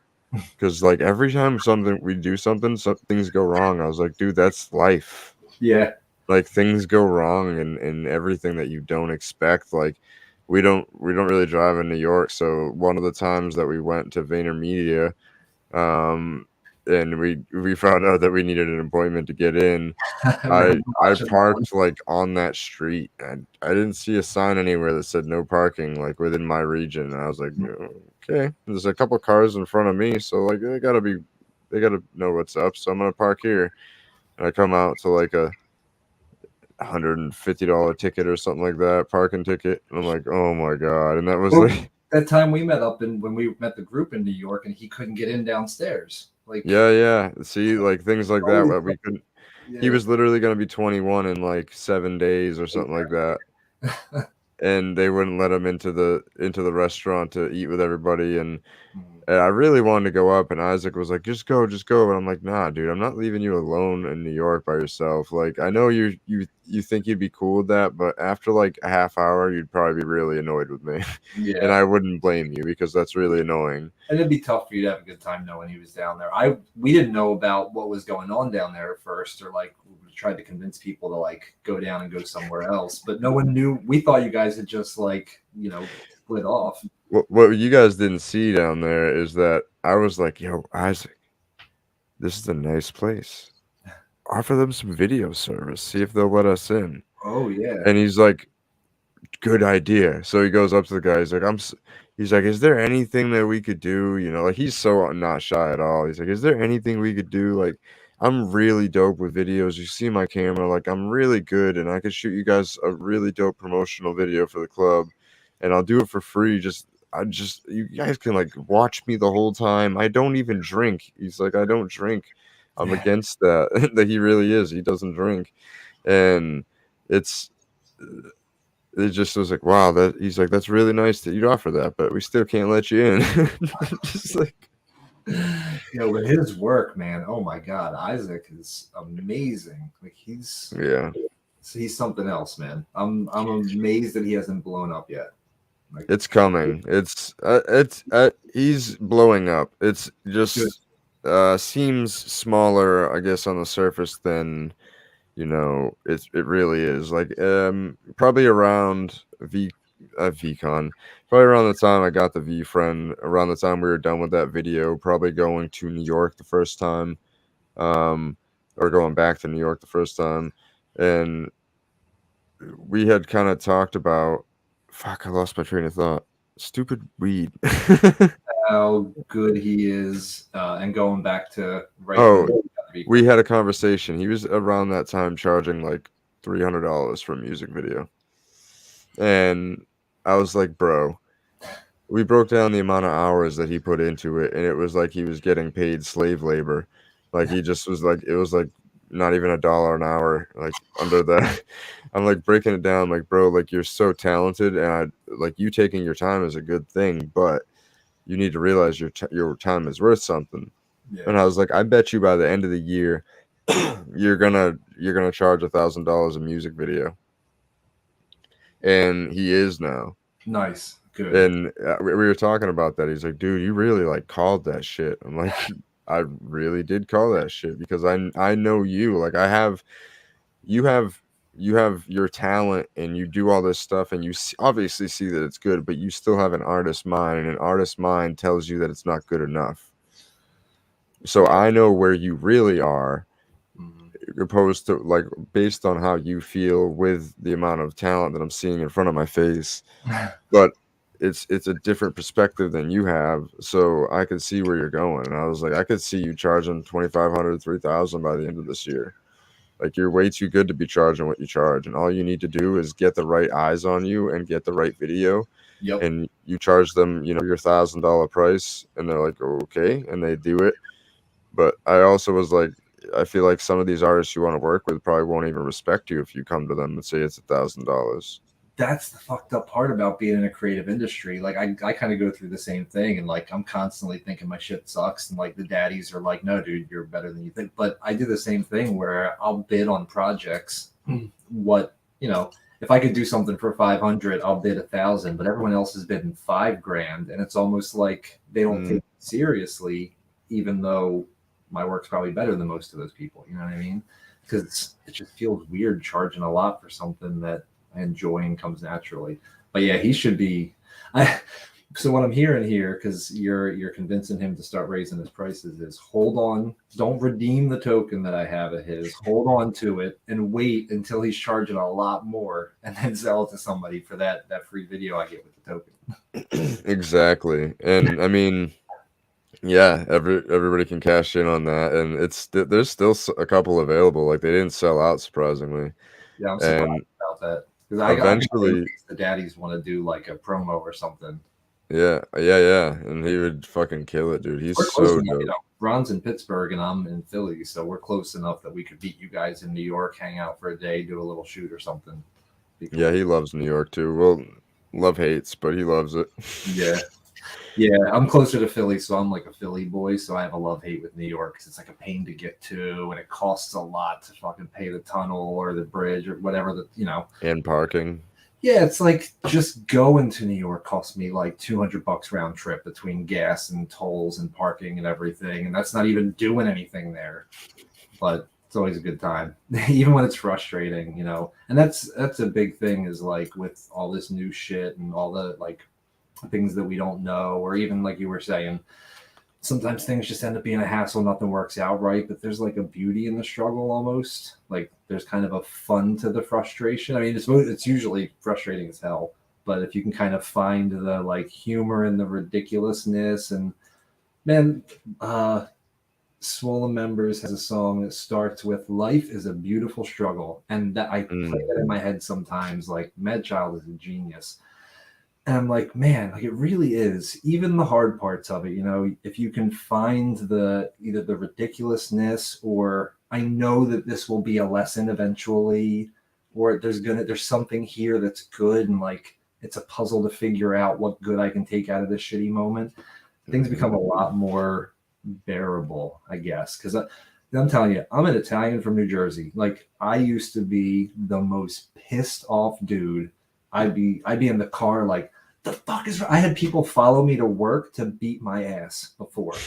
Like off the highway, follow me all the way to my parking lot, to the point where I called my buddy at work, like, I'm pulling up, and if there's a silver car behind me, I need you to bring 3 people outside with me because I don't know what's gonna happen. I think this dude's gonna kick my ass. Like I used to be the most angry, shitty person. And my life didn't change that much. It got worse. I got divorced. Like, you know, I watched my like future plans and my hopes and dreams. You know, we had this whole life planned out, and I watched it kind of like fall apart. And I don't feel like my life is worse. You know what I mean? Because perspective, it really is everything. And like, I'm grateful that I'm healthy. I'm grateful that I've made a good relationship with my ex. I'm grateful that my kid is fucking awesome and I love him to death. Whatever like dumb shit happens along the way, it's kind of like, you know, I tend to wax philosophical late at night, so sorry if I'm kind of rambling, but no, you're good, bro. Man, it's just it's crazy how the same things, had they happened 15 years ago, could have like destroyed me. At times kind of did destroy, but now I'm like, it's almost like fuel for the fire, you know, like what can I get out of this? What did I learn from this thing, so that next time, you know, I feel like my powers are growing at this point, being like we had talked about, self-aware and like looking at shit. I feel like I'm trying to be better with that. Like when things go wrong, sometimes I revert back to just like, fuck. Like when you have a perfect plan and then nothing goes right, it's like you get so pissed off in the moment, and it's just so stupid to get pissed off when you could just be like, whatever, like this is cool that we're doing this and that. Like it was like that same day that Isaac couldn't get in. We wanted to go on the vessel, and there was a lightning strike, so we Oh my God. That was, to be fair, that was frustrating as hell. We were the next in line. Yep. That was fucked up. That was the whole like reason we met in that area. When I read this book, it was, my boss actually for my promotion was like, I recommend you read this book. So it's called Leadership and Self-Deception, and it's not a hard read. It's like the first real book I've read in a long time, and it kind of talks about, you know, thinking and acting inside and outside of the box essentially, and how like everything we do is either self-betrayal or the right thing to do. You know, like we know what to do. It's like he gave an example of like how him and his wife weren't they both seemed like they were always just battering heads, and he thought of an example of how one night he was awake and could have gotten up to, you know, soothe the baby while she was crying, and didn't, and let her get up. And he was like, in my head I blamed her. Well, I worked all day. Well, I did this, I did this, I did this. And it's just like, because he knew he should have got up, he just like made all these excuses why he made the right decision to not get up and help, and blamed it all on her. And like this book, I don't know, it just like connected everything. I'm like, whoa. What's this called? Because I got a story. I got to read this. What's it called? Leadership and Self-Deception. All right. So my version of that, when my ex-wife was pregnant, I was still standing on principle in general in my life. I was a pissed off asshole. We hadn't had the kid yet. That kind of like softened me and really changed me a lot. But I was at the worst of my depression. I wasn't diagnosed bipolar yet, but I was living bipolar. So I was at the worst of one of my downswings. So I was just pissed about everything, yelling at everybody. Everything was everybody's fault. Everybody else is an asshole. You're all in my way. And I remember one night I forgot to put the toilet seat down. and she caught herself at the. She woke up, like she's probably like 6 months pregnant. She woke up in the middle of the night, went to pee, caught it, almost fell in, but like noticed at the last second and caught herself. So we had to talk about it the next day. She was like, "Hey, you left the toilet seat up. I almost fell in." Like, she wasn't like a dick about it or anything. And I was like, I'm fucking tired of this shit. Like, here I go with like math and logic. I'm like, I go into the bathroom and I put it up to pee. You go into the bathroom, you put it down to pee. Like, that's 50-50 equality. But like, I'm just like going off about all this shit. And I knew, like, as I'm yelling at her and we're having this fight, and she's like, that's not the point. Like, I'm thinking, like, what a dumb argument. Just put the fucking toilet seat down, you idiot. Like, what a stupid. I knew the right thing, but I was like completely self-sabotaging myself and like the relationship. And it's a perfect set. I'm proud of that story now because I recognize how important that moment was as a symbol of how fucked up I was at that time, and like other little things that I did that were along the same lines almost. But I mean, I'm not proud of that, obviously. She laughs it off, and I still, like, it comes up and I'm like, I just want to reiterate how sorry I am about that. Like, that was really fucked up, because there's more to life than logic. There's emotion. There's the people you care about. Even if I want to stay technical, there's risk reward. Like, the reward of me putting the toilet seat down is well worth the balance of the equality of who does the most physical action. You know what I mean? Like, and yeah, it's crazy. You really do, like, the right thing in the moment most of the time. Especially if you learn to trust your gut instinct, because everybody, as a very logical, rational person, like kind of a stoic mindset, like trying to analyze everything, the organs in the body, like, you have the same organs that make up your brain inside of your gut. Yep. And they can't communicate exactly the way that the brain does, but like a gut feeling is a real thing. It's not like some like woo-woo like crazy shit. That's legitimate science, and people are finally starting to kind of realize that. I have a book called The Gift of Fear over there, and that's one of the books that goes into that. Like, when you feel fear or anxiety, your body has recognized the threat in the environment before your brain is able to process it. And being able to kind of like tune in to what your body's doing as well as your brain can make such a big difference. And a lot of the time, that's where that like right thing to do comes from. It seems like, is, I know this feels wrong, even though my brain is telling me keep going or do the wrong thing. Like, it doesn't feel right. Like, it's funny because my coworker today was eating a bag of like gummy worms. He's like 23 years old, and he's like, "You want one?" I was like, "John, really?" Like, because he knows like I eat really clean, and I don't do that like ever. No, not anymore. Maybe on like Halloween, like once a year or some shit like that. But I don't do that. And it's funny how people change when they're around you. Like, they realize immediately, like, "Oh fuck, I shouldn't be eating this." She's like, "I know this isn't real food, but I was just hungry and really wanted it." I'm like, why don't you get like Cheez-Its or something even? Like, it's better than some gummy worms. Like, what are you doing, bro? Fuck, my brain is not working correctly right now. Where was I gonna go, Adam? that one, I'm not sure. Yeah, it's fuck. I had a point to all that. Oh, I was talking about leadership and self-deception. Oh, so the he also like brings it into work, right? And how like your coworker or like if you're a manager, like your employee will do something wrong, and you look for every reason to blame it on like them completely when it's like completely on you. And it was just funny because every action after I got hooked on this book. I haven't gotten hooked on a book in forever, and every interaction I've had since then with everybody in my life, I'm like reflecting after, like, was I in or out of the box? Like, was I like self-betraying? Did I do the right thing? Like, after everything, like, I thought I was kind of like obsessed with my like self-obsessive with like my own actions and trying to figure out like, what did I do wrong? What did I do wrong all the time? But now it's like, not what did I do wrong? It's just like, how did I think? Like, how could I have changed how I thought to make that go better if it didn't go good? Or if it went well, what was the course of action that made it go well? So next time in that situation, we could do the same thing, like program this in our brain. It's Oh, that's awesome. it kind of sounds psychotic, but it just No, not at all. Not to it me. clicked. Yeah. And it's such a good feeling when a concept or especially a book clicks like that. I have one of my main books back here because I go back to it all the time. This is how much I read this book.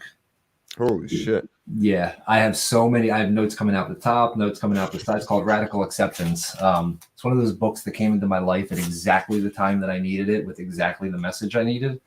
It was post-divorce, and divorce is one thing, but one of the reasons that we ultimately divorced was because she cheated, and I don't blame her because of where I was as a person. Not that she's an adult, she made bad choices, and we should have broken up before all that, whatever. But as a very emotional person, the emotional she emotionally cheated with somebody at work, a little bit physical too, but the trauma that came with that was really hard for me to get over, because I never, if we got divorced or if things didn't work out the way that I had planned or whatever, that's one thing. But it never crossed my mind that she would ever do something like that. Like that we had known each other since we were 17, dated off and on until we were 21, married 2007. I was 27.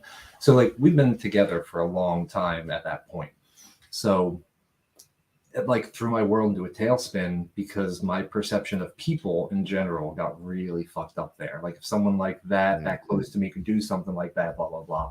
So this book, Radical Acceptance, is about not acceptance in the fact that you're approving of actions, but it's a mindfulness practice. It's about meditating on things and watching thoughts fly by, seeing them, recognizing them, accepting that they exist, and neither pushing them away or dwelling on them. Just kind of seeing them and experiencing them. And then when you're in a meditative state, kind of feeling how your body feels about them and things like that. But I used to sit and dwell about stuff. I'd meet someone new and I'd be dating and oh God, they haven't messaged in this long, or they find somebody else, or they talking to somebody else, blah, blah, blah. All this crazy shit, and your head just spirals and spirals. And this is one of those books that just, I needed it, and it showed. I don't even remember how I found out about it, but it was right in the middle of all of that. It was okay, this is how you process and deal with these things. And if not for this, I don't know if I would be as far along in my journey as I am now post-divorce. But every 6 months, I kind of go back and reread it and just kind of get a refresher. So I'm excited to read the one that you were just talking about, because now that I've got the runaway thoughts under control, I'm working on reframing conversations. I just had this conversation with my kid. He was at MMA, and he has his class, then I have mine. So he has to sit in the back room with the other kids whose parents are in class. So he was playing with the kid. He forgot a word, or he forgot something. And, he was he said something yeah, they were talking about people's names. He forgot somebody's name. He's yeah, I hate when I forget people's names because it makes me feel, and the other kid was stupid, right? To fill in the blank. And my kid took it as if he was calling him stupid. He got mad and they started a fight. So when we got back in the car, I was listen, man, I get why you interpret it that way, but you got to think of how the other person was thinking about it. He was trying to help you out. He was, because my kid was mad that the kid didn't apologize for it. And I was why would he apologize? He was trying to help you out. You were stumbling. He was trying to keep the conversation going. I do that as an adult all the time. I'm ADHD. If you don't finish your sentence fast enough, I'm going to finish it for you, because we got to keep going. I'm not trying to sit here and wait for you to fill in a word that I already know what you're going to say. So it was listen, you got to understand, he had a completely different perspective. So it sounds like this book is going to be really interesting. That's one of the things in that book that it says is that if you, and I've always made the excuse that I'm really bad with names. And in the book, it says that if you don't remember somebody's name, you don't see them as a person, you see them as an object. Oof. I've always bad with names too. Oof, that hurts. Yeah. It hurts in the soul, because I'm what if that's true? What if I'm just, it's just I don't know how serious this person is, or I'm, I always thought it was just like innocent, but now it's like I Mm. feel like I'm offending people now if I don't like ingrain their name into my head. Yeah, I And got I've that way. actively gotten better at it. I definitely have. That's good. 'Cause I've just started trying to really do that too. Because yeah, like to a lot of people, their name is their identity. I don't feel that way about my name. Like I don't either. sometimes I'm Nunzi, sometimes Nunzi is my middle name is Nunziato. That's where the Nunzi comes from. And like I don't feel like a Steven, but that's how I sign my emails because I'm in the business world and I try to be professional. I was Steve growing up, but I was Nunzi when I played sports. Like doesn't matter what people call me. I really don't give a shit. But for a lot of people, their name is their identity. And I always felt like I was offending people when I forgot. So then you don't ask the second time, and then it's too late, and then you like really don't know. Oh, that's the worst. Hmm.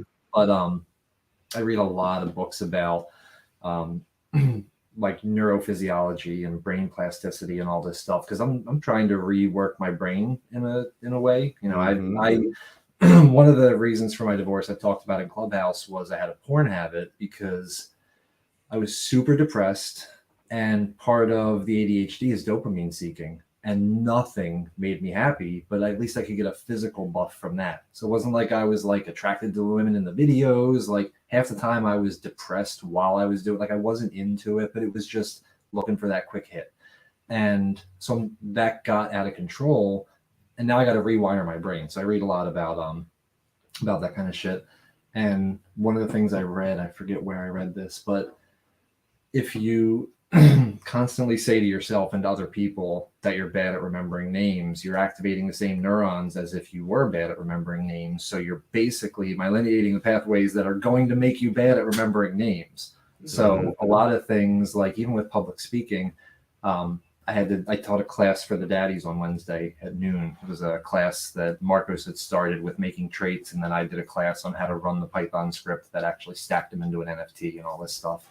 Hmm. Like I get nervous with public speaking sometimes. Like this is a different setting because we're boys and like this is casual conversation. But like I'm teaching to a group of people that are like, I'm not being judged, but like, my work is important. It's not just talking, I'm teaching. But I framed it as like I saw a video that Tom Bilyeu did with an interview with somebody. He's like, I'm nervous about this and I love it. And Hmm. to convince yourself physically, because your body, the body doesn't know the difference between fear and excitement. Like physiologically, they're the same. So it looks to your brain to understand if it's a threat or something cool.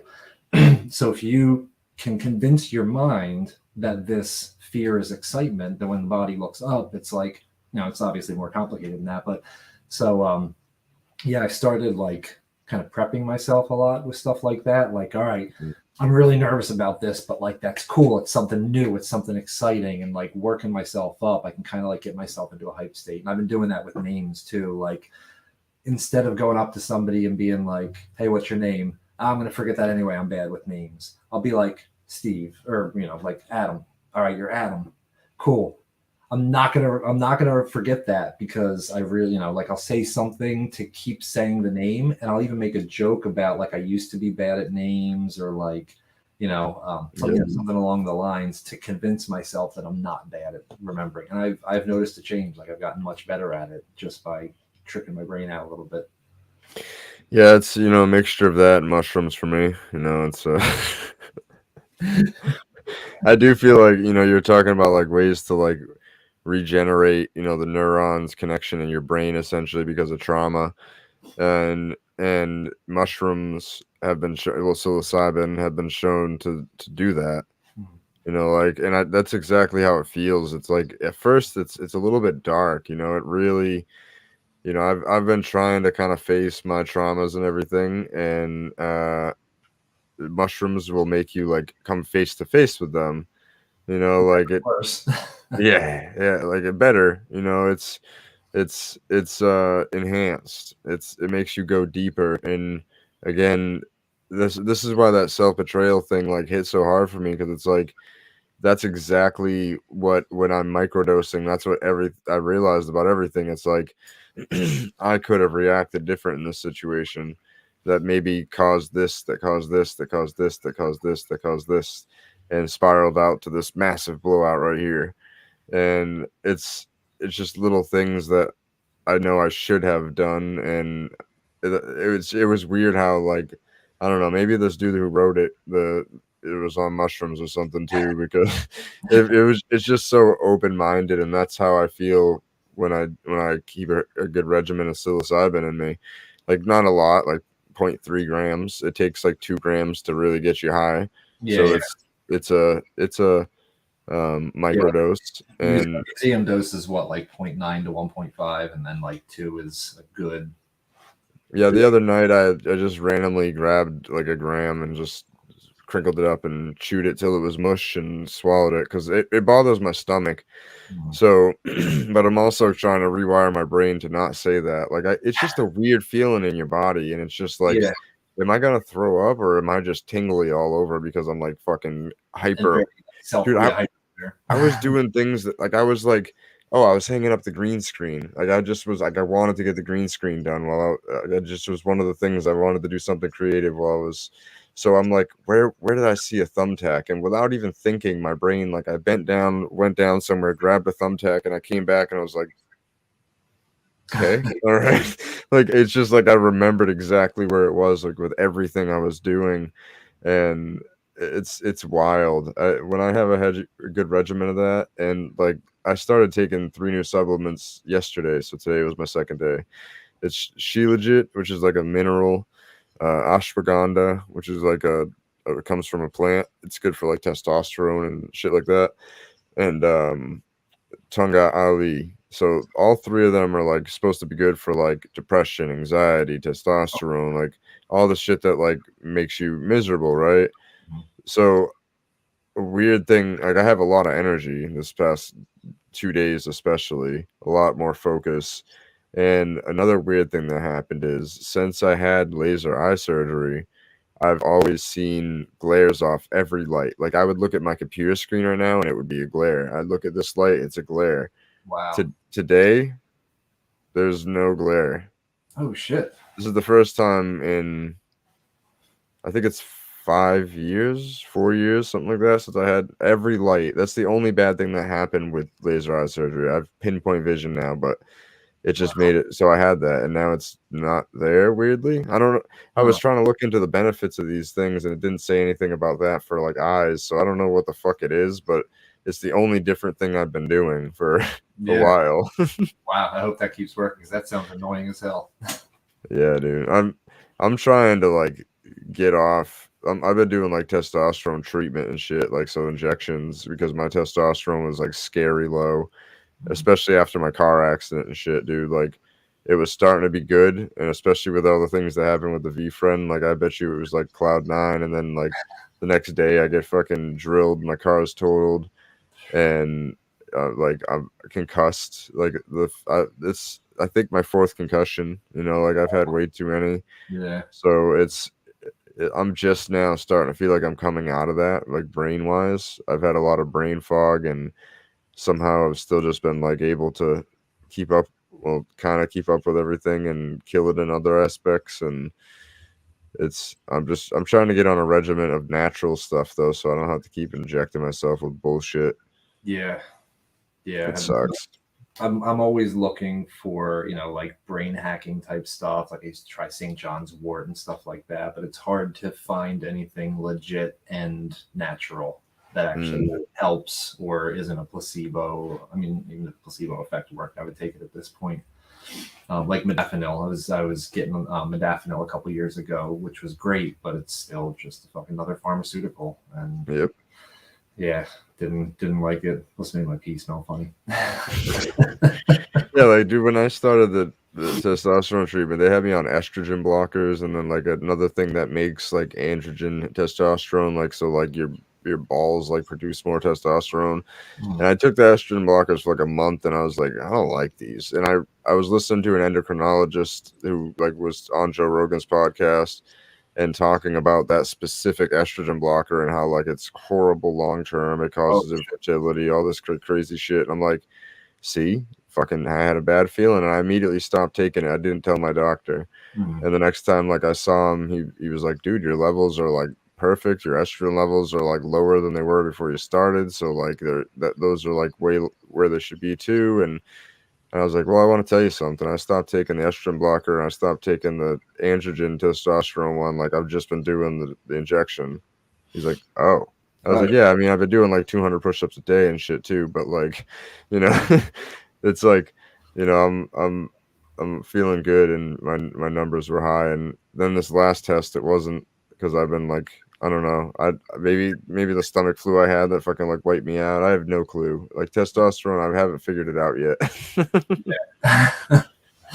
I wonder how much of it is like a mind over matter type thing too. Is like you're really diving in deep and stuff. Because I've just started to really get interested in Wim Hof and his whole Yes. breathing techniques, but beyond just the concept of the breathing and the cold, the way that he's been able to actively like mobilize his immune system to fight infection just through the power, and not just him as an anomaly, but he's taught classes and gotten the same results under a like scientifically studied under a microscope, where people are like fighting off disease and not in some like weird internet hoax kind of way, or these are like peer reviewed type studies with these people. It's crazy. It's great. And he makes a good point. I mean, I'm not really of the like we're all getting soft mentality, but we're kind of getting a little bit soft, like, Yep. and just not even getting into like the emotional softness. Just we like to be physically comfortable, and we have the means to be physically comfortable. We have heating and air conditioning. Because of that, our bodies get used to a certain baseline standard, and then it becomes a lot harder to do things like sit in an ice bath or whatever. So but yeah, just I've been really interested in the power of the mind and how it can, really like change your physiology. And because I get a lot of ups and downs. I don't know if it's the ADHD that I'm learning about. My therapist told me that bipolar is often a diagnosis given to undiagnosed ADHD adults, because you get into these hyper focused states, you're crazy productive, that makes you manic and excited, that wears off, you get scatterbrained from the ADHD, which can lead to a depressive state. And it's more, it's more nuanced and complex than that. But either way, like I have these ups and downs, and I don't want to medicate for them. Like I'm not trying to it's not so severe that I can't function. I mean, I'm doing well and I'm able to, maintain my career, work on this Web3 stuff, but I don't like how some days I really want to do this thing and I just can't bring myself to have the energy, or I get super distracted, like trying to like hone the mind to control the body to get the energy to do the thing that you want to do, you have to do, but you just like can't seem to find the right combination of switches that day to do. Yeah, the mind's fascinating, man. And my I do the same shit, dude. And honestly, like the idea of self-betrayal every time I do that has led me to be like, well, that's literally gonna take me like 5 minutes. Like, come on, Adam, just fucking do it. Like, this is gonna be another thing added to your long list of things that you need to do if you don't just do this thing that'll take 5 minutes right now. Like, I've I don't know if it's because it's like self-awareness is tatted on me, so I have to think about it at all points of all day, or what, like in combination with this book, but it's kind of become ridiculous, and I'm just realizing, even when I've thought, I treated somebody really good and they fucked me over, like there's things I'm like, oh, maybe that wasn't how that really went. Like maybe I perceived that completely differently, and it's fucking wild, man. It really is. Yeah. It's I'm gonna be 32 in an hour and a half. Actually, my birthday's tomorrow. No, it's So not. Oh, dude, yeah, happy birthday. That's fucking thank you. awesome. And it's weird how much, like, especially in the past like 5 or 6 years, how much I've just kind of taken a look at how much my childhood fucked up my early manhood, and things I could have done extremely differently.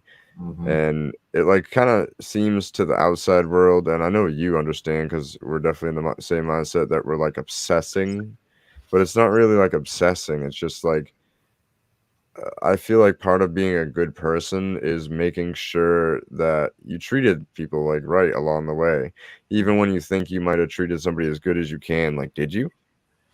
Like, could you have treated somebody a little bit better with a little bit more respect? Like somebody that was lower on the totem pole, could you have treated them a little bit better? Like, could your interactions have gone better that day if you just treated that that random person you saw here better? It Yeah.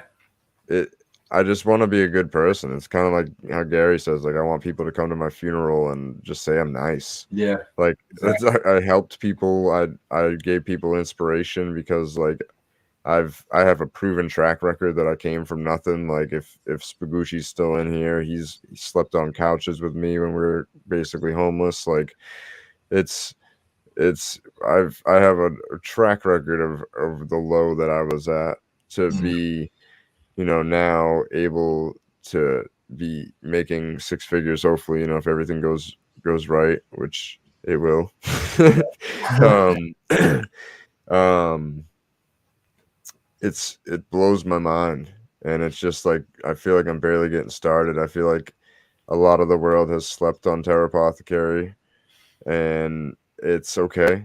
I'm not Yeah. even I was a little bit offended at first, but that's one of the things that I've really thought about after reading this book, and it's not right of me to be offended because it's my vision. And if people get it, that's fucking awesome, because that means one, okay, I'm onto something, but how can I make it better to make other people understand the vision? Mhm. And but it also proved too that like other people have kind of the same goals, in mind that I do, especially with the earth. And I can't wait to really reward those people that hopped on, especially like the rare tokens and everything. Yeah. It's gonna be amazing. But I've been quiet because it's not farming season. But Mhm. tomorrow it's a full moon. It's my Oh, is birthday, it? and it's gonna be 73 degrees here in Massachusetts. Like it hasn't reached above 60 in months and months, and It's been crazy. um, it just makes me think that the weather next week looks good, and I have a bunch of dormant seeds, and this year is about to be nuts. And I think that when I can show drone footage and dope pictures and videos and content in an actual hemp field, hemp forest, um, first of all, it's gonna be dangerous. I don't know if animals are living in there, but it'll. I feel like the tokens are gonna be just gone Yeah. Man, within like a these month people of the don't growing understand what season. you're doing if they're not getting those now. Yeah, people need to see results, and I totally understand it. And that was one of the things that I was like, well, I've done everything right to get those results now. I fixed the pH, I planted seeds. I'm going to plant more seeds, and I am getting more seeds after that in case he wants to expand. And I'm just excited because I'm trying not to count my chickens before they hatch, but I'm understanding farming a lot better over the past couple of years, Yeah. and I really realize, good night, that um, you the system will work how you want it to, but you have to work with it, Mhm. and that's what I wasn't realizing. Like all I had to do my first year to not. Yeah, I'm still live. Oh, well, you can give me a kiss live. Are you embarrassed? There's like a billion people on here. Good night. Before I was old. The last kiss at 31. I get it. Nice.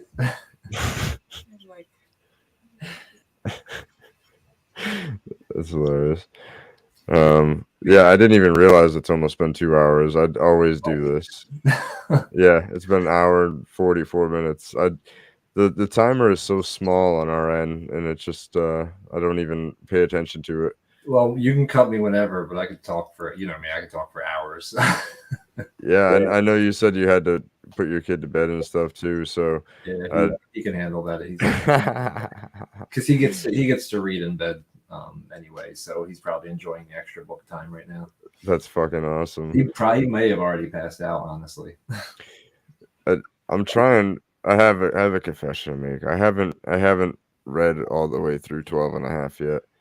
I have 16 times 12 copies of it, and I have not read through it all the way yet either. I've been so bad. I read through like the first couple chapters and I was like, I feel like I don't know, like I consume so much Gary Vee content. I know exactly what he says. Yeah, And I guess after reading that last book, I like started reading it again because I'm like maybe I'm just assuming. Like how can I assume that I know everything that Gary's going to say and I'm not going to get anything of value out of this? Like that's a stupid assumption. It's I had the same conversation with myself. I'm like, 1 minute I'm like, it's all right. You watch all this stuff, you know what his core values are and all that. And then I'm like, yeah, but every time you watch something, you get something else out of it. You get something new. This little like throwaway line hits hard or something. So yeah, I actually gave one of my 12 copies to my boss. When he recommended me a book, I finished the book and said, "Here you go." nice. I was like, this is a yeah, it's so hard. I still have they're actually the box of them is under my laptop to prop it up because like if I'm looking at you like on my screen, so like I'm looking at my camera's here, but if I look at my camera, I can't like see you, and it's not really a conversation, so it's awkward. So I try to like stack my laptop close like if I just raised it up a little bit, you could see my laptop. It's Yeah. as close as possible, so it looks like I'm looking at the camera, but you, right? And I fucking forgot where I was going with that again. I'm just so bad tonight. I Oh, said the I was more focused. books. Oh yeah. You So traded. I haven't really figured out too many people. I think I've given away 3. I gave one to Isaac. I gave one to some guy who just asked me, and I was like, okay, And then I gave it to my boss, and that was a funny feeling because I haven't finished reading it, but I gave it to him, and I told him I was like, these are a lot of the principles that I live by. This is how I've led my people when I've been a leader, and this is how I like to lead. Like I lead with these traits. This is what Gary Vee has brought into my life, and I've like really tried to encompass that as a leader. Have I failed for sure? Yeah, Definitely in moments and in instances, but trying to get better. Like they were hiring at my job, and the first people I hit up was my former employees. nice. I was like, "Do you guys need jobs?" And fortunately, none of them needed a job. They were like one was getting into real estate, one was like starting a construction thing, and they're just all working on their own shit now. Like the way I told them when they got hired, I knew they would not last forever because I don't want them to last forever. Hmm. I was like, I want to build you up enough to leave Right. me. Yeah, to go somewhere like bigger and better. Totally. Yeah, yeah, like start your own thing. Like, how can I help you? How can I empower you? How can I, teach you what I know and then and then learn from teaching you? Like, teaching is like learning it a second time, and then you're like, oh, Yeah. got it. Like now that I have my new hire, right? When I got hired, my first of all, I didn't even have a conversation with my direct manager before I had my first day of work. Wow. So I went in there and I was like, I have no clue. Like I think he texted me the night before, and it wasn't his fault. He literally just got my number the night before, and it was late, so he didn't want to call me. So he just like sent me a text, and so I show up, and he's like, "Oh, you're the new guy." He's like, "I didn't even know you were like starting today. When you sent me your number last night, I assumed you were starting in a couple days, so I could call you today." All right. So like that's what I walked into, and then I'm doing like all these trainings and just I don't know. It was all like a brand new system to my manager, so he was like kind of confused too. And there was just a few things like I remember I didn't have my schedule for like more than a week out or something like that, and I was just like I need my schedule. So my new hire, like I scheduled her for 5 weeks out. As soon as she got hired, I was like, this is gonna be your schedule. Like you're shadowing me, so here's my schedule for the next 5 weeks, and just like little things like that as a leader when you're teaching, you're like, what didn't I like when I got taught this that I can teach better? Yeah. And it helps you like refine it and really fine tune it. For sure. Yeah. Yeah. And it's cool being able to get, like you were saying, you're talking to your old employees and like you're on good terms with all them. It kind of goes back to what you were saying about like, am I interacting with people well? Like, am I leaving like a trail of tears in my wake, or am I, one of my guiding principles is like, every person that comes across me should leave at least the same, if not ideally better off. Like, am I leaving people better off for having known me? Like you were saying at your funeral, like, what do people know you for? And yeah, the fact that your employees are all like willing to come work for you again, or potentially like you trust that if you called them like, hey, you need a job, they wouldn't be like, fuck you, dude. Like, why would I work for you ever again? Yeah, that's really cool. Like, even in relationship, like personal relationships, I'm friends with a bunch of my exes. The girlfriend that we split before COVID, like we still talk. She's got a new boyfriend. There's like nothing romantic there, but like it's a mutual breakup, but we treated each other well. So, we're still friendly. And yeah, I think a lot of people don't always think about what they're going to get out of people. Like, what is this relationship giving to me, when it could just be like a give and take, whether it's friendship, relationship, business partnership, whatever. Like, treat people well, they'll treat you well in return. You never know what's going to come of it. You never know, if you want to be selfish, you never know who's going to be a millionaire in a year. So be nice to everybody, because you want to be on everybody's good terms if you want to think about it selfishly. But like, there's so much more to it than that. Like, And people won't always treat you well when you treat them well, but still treating them well after that. But like, you can detach. You don't have to like let them keep being an asshole, but you don't have to like be an asshole back. That's one of the biggest things I'm working on. It's so hard, and I got thrown into the fire with that one, like real bad. Post divorce, I had a couple like like relationships that weren't really worth mentioning, but then I got into something pretty serious, to the point where like she moved in. We were together for like 18 months. The funny side note, she had an 18-year-old, when she moved out after we split, her kids stayed with me for like 6 months because she was much of an asshole. He wanted to stay here. But one of my proudest accomplishments is that, like achievements in my life, is as that, the excitement of that relationship faded, the honeymoon period ended, her true colors started. It takes 3 to 4 months to really start to see someone's true colors. And at that point, I was so like depressed from the divorce. I just wanted to be with like near somebody. So I was like, when you're wearing, what did my therapist say? When you're wearing rose-colored glasses, red flags just look like flags. Like, missed all of them. And as that started to come to light, and she was an asshole, like I still treated her as well as I could. We fought. Like, I'm an Italian. Like, she gets in my face, I'm gonna scream. Like, I'm gonna take a step back, because she would like get in my face and like poke at me, and I'm like, we're not doing this. Like, but I'd yell and we have fights. But everybody fights. But when shit really got bad, she started coming at me with these jabs and this fucked up stuff that like, just she knew my biggest insecurities, biggest fears, and like would throw them at me. And to this day, I can remember a couple specific fights where I had beautiful comeback. I grew up playing the dozens. Like, I know how to like fuck with people, and then I'm a pretty smart dude and I'm pretty quick-witted. Like, I know how to find where it hurts. That was one of the problems me and my ex had, was that we knew each other so well. Man, you can't imagine the fights we had.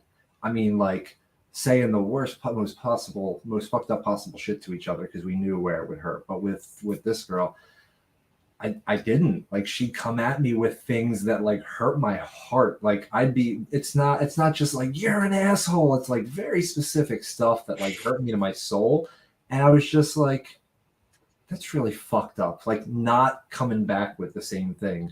So after after the whole thing was over and I had to sit and like post-mortem the relationship in my head and journal about it, I was like really proud of myself for not, I could have gotten, it's a difference between joy and pleasure. Like, pleasure's easy. Like, anybody can like have a little bit of pleasure quickly in the moment, but living like a life of joy is very difficult, and like being happy. And I could have gotten the pleasure of the comebacks and like hitting her harder than she hit me. Like, oh, you can say that fucked up thing? You have no idea what I'm capable of. And I could have, like make you cry kind of shit. But like, what's the point of that? Because in the end, I'm going to feel bad tomorrow about it. Like, I'm going to feel bad for not having self control, and also for hurting another person that much, whether they're an asshole or not. But man, it can be really hard sometimes. Like that, because of how intense that was, I kind of like got a lot of practice in a short amount of time. But even nowadays, I find a lot of times that it's real easy to slip up with stuff like that. Have people like be a dick to you, and you really want to do it back, and just like, all right, do I have enough self control today to have this conversation and not be a dick, or should I extricate myself before it gets out of control? It's tough. It's definitely a struggle. Yeah, it's tough when like when you lead people and you have to have a conversation, but you're not in a good mood. It's one of the hardest things. Like I, I don't want to take out my bad mood on my employees. You know what I mean? Mm-hmm. It's because that's like the easiest way you destroy the culture of your whole ecosystem of your employees is by blaming them and flipping out on them. Way worse than actually coaching them through it and kind of having a plan of attack afterwards to make it better instead of just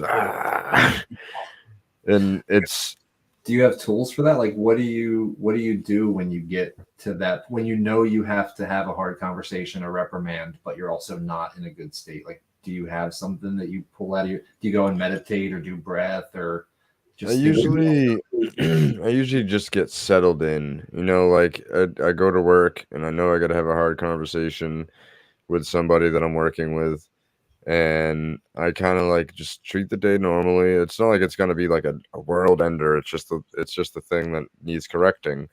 Um, and a lot of the times it'll be like through the day, we're in the flow of things. It's some downtime for a little bit, and I'll be like, by the way, like I'll kind of bring something up like when I'm calmer, because I'm not gonna stay in a bad mood for the whole time. So like once I've reached that like point of like not being angry with whatever I'm angry with, then I talk to my employees. I'm not perfect about it. There's been like one or two times where I haven't, and I'm just like, oh, like I was like, I said sorry. I'm like sorry for being a dick earlier. Like I'm just personal shit going on. No biggie. Like sorry, There's and one thing that's I've learned the older I've gotten, that can go such a fucking long way. Not just the apology, but like humanizing yourself. Like I used to be an asshole and not apologize. Then I started apologizing, but like it didn't come across as cheap, but there's nothing really behind it besides like I recognized that I was a dick and I'm sorry. But when I started being like, man, I'm sorry, it's been a rough week, or like just,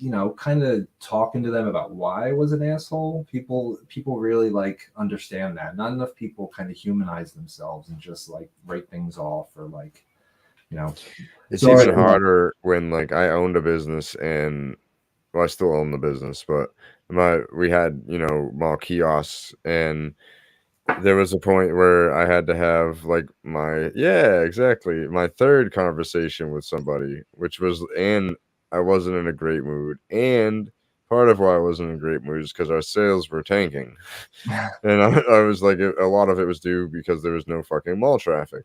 Yeah, Like they would send me videos, and you could like hear echoes on the other side of the mall because it's so dead, and like so I'm going into this and I'm like, okay, I've already coached her twice on the same thing, which is just showing up punctual. Like I open at 10, I'd like you here by like 9:45 just to be set up and ready, and just like I be in the moment and be at your best. Like you're not getting a lot of traffic, but we gotta like everybody that walks by, we gotta make it count as much as possible. Like I had a whole system approach to it, and that I would what she didn't know is I had a great relationship with every single business around her, essentially. Like they all thought what I was doing was cool, and they would all kind of report back to me every time I'd go in.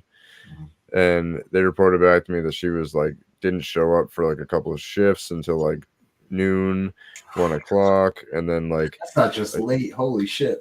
and then other times like she brought her kid, which is okay, but like let me know, like at Yeah. least.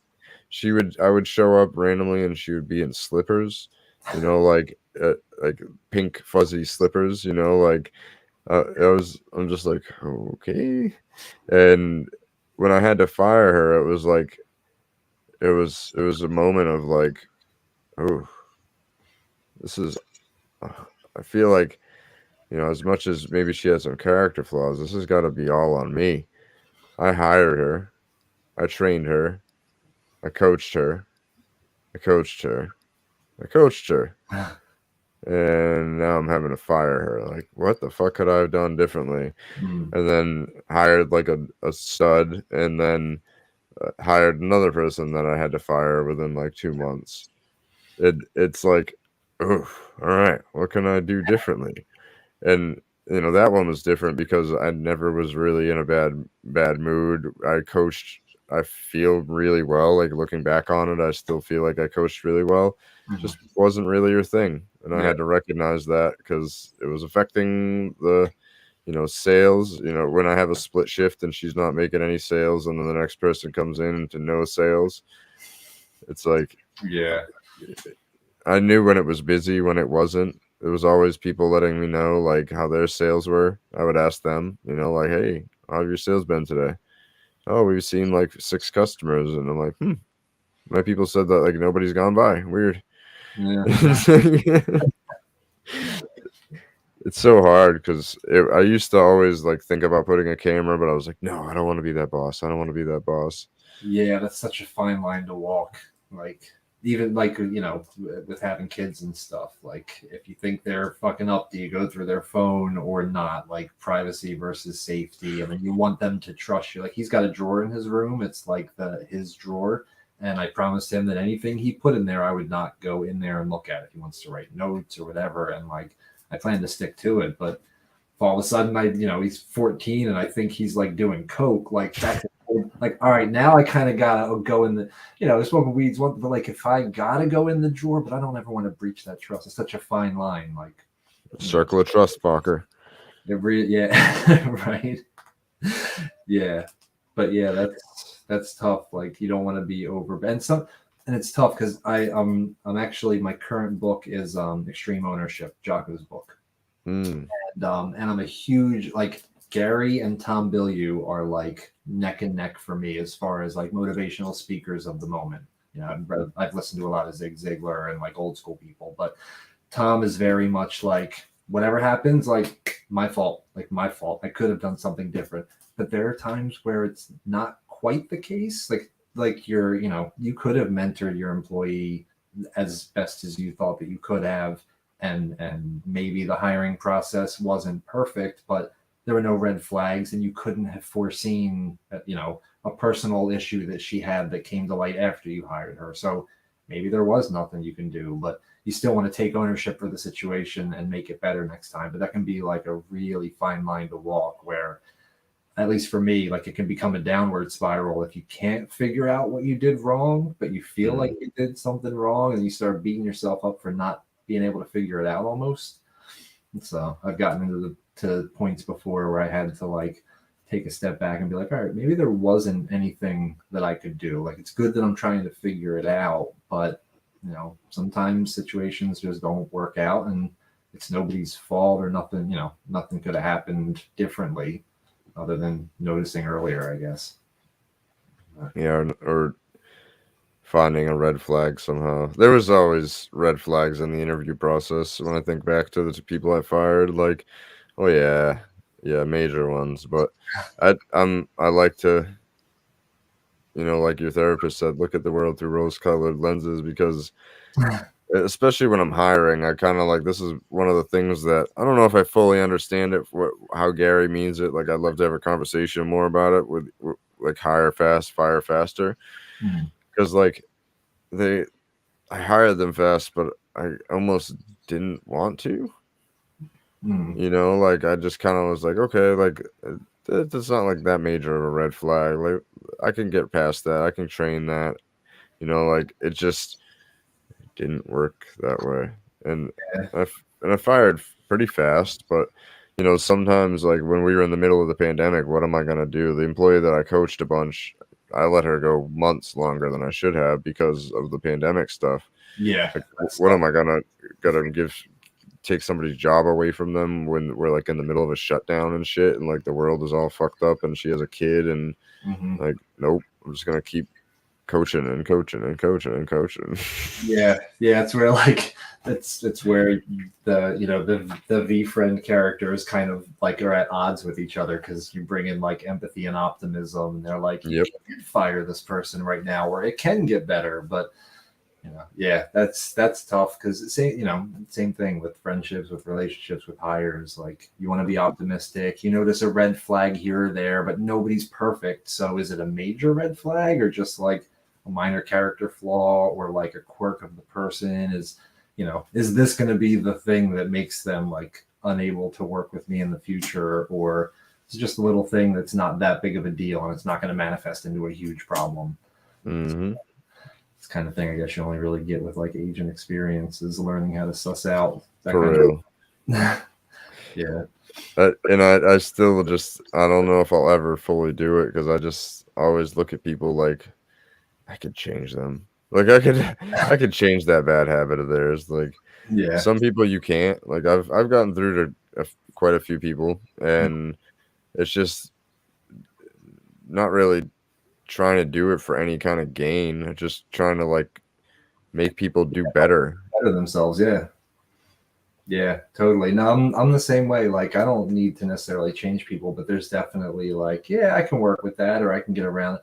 One of my three best men in my wedding was a friend for a long time, and like he ended up being a convicted felon. He got hooked on oxys because of a series of car accidents. He got prescribed them really young, like way too many. Like Mm. he got like 90 oxy 80s a month from this doctor at like 20 years old. Like how are you not going to get hooked? So 8 years later, 8 years later, he's like robbing a pharmacy. But like I always saw the good in him, and eventually it got to the point where I didn't want to give up on him, but at the same time my relationship with him was not enough give and take, and like it was starting to bring me down. It was very one-sided. Like every conversation I was coming away feeling bad, and there was nothing I could do. Like he didn't want to help himself, so I couldn't do enough. But and then oddly enough, later on he started dating my ex, and then I tried to like warn her away from him, not because he was a bad person, but because I knew how easy it was to get sucked into his charm. Huge narcissist, whatever. So she dated him for a while, and like I tried my best to help support her through that because I knew who he was. But even after that, like I'm an optimistic person. Even if I don't think I can change you, or I don't want to change people, I always think the best about people. Like a lot of people come into this like, you've got to earn my trust, and I'm of the mindset you've got to break my trust.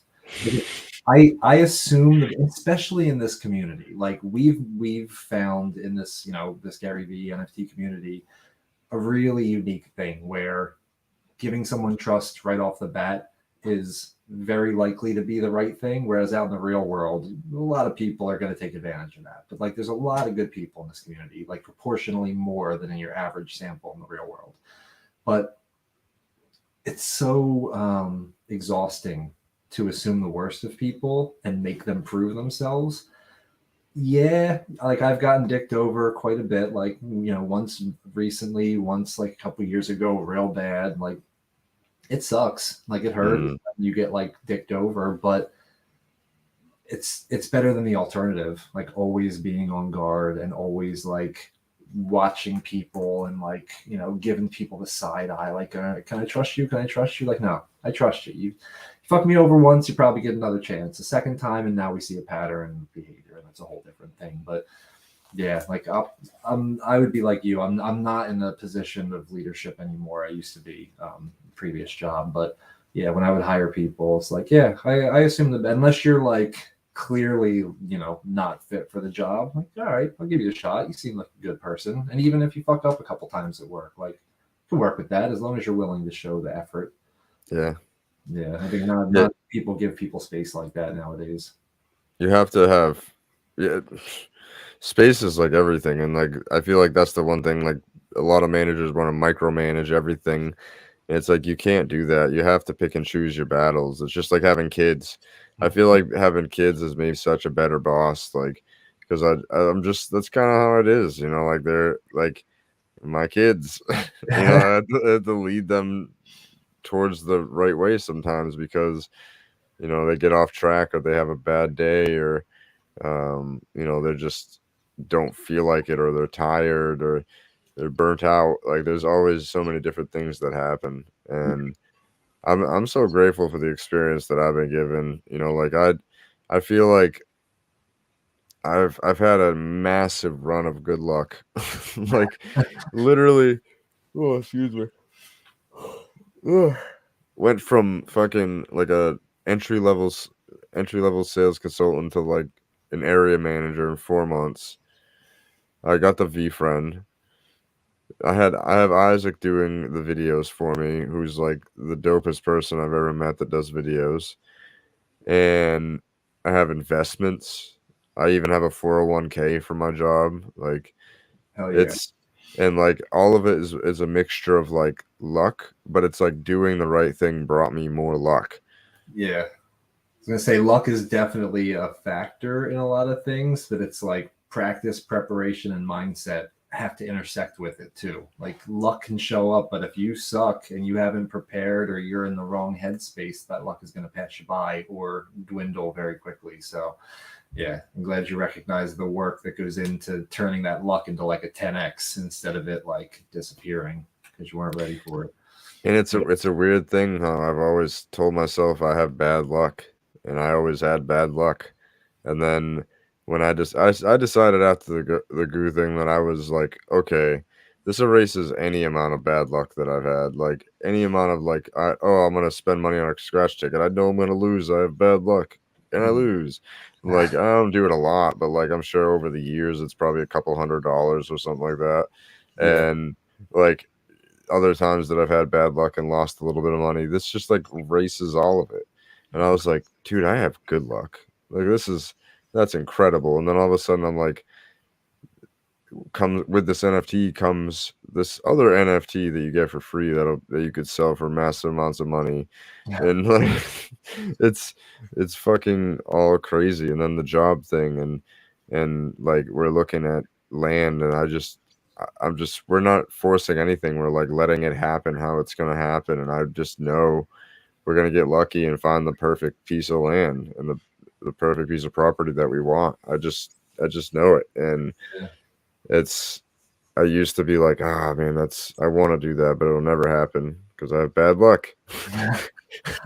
I'm glad you said that. Like that, you're kind of letting it happen. That's actually the past the past few sessions with my therapist have been about like give yourself space, like get out of your own way. You like I'm an overthinker and I try so hard to do the right thing that I trip over myself sometimes. So like sometimes you got to just trust the process, trust you're a good person, trust that you care about people and you know what you want, and just kind of like let things happen for a while. It makes a big difference when once you feel like you're in a good spot. And like you said, like becoming a parent made a huge difference because not only do I view people differently because of him, but man, is he a fucking mirror. Like, holy shit. When I find myself really flying off the handle at an action of his, it's almost always something that I need to go journal about after he goes the fuck to bed because it's probably something that I see in him that is me, that is making me extra angry because it's something that I haven't dealt with yet with myself,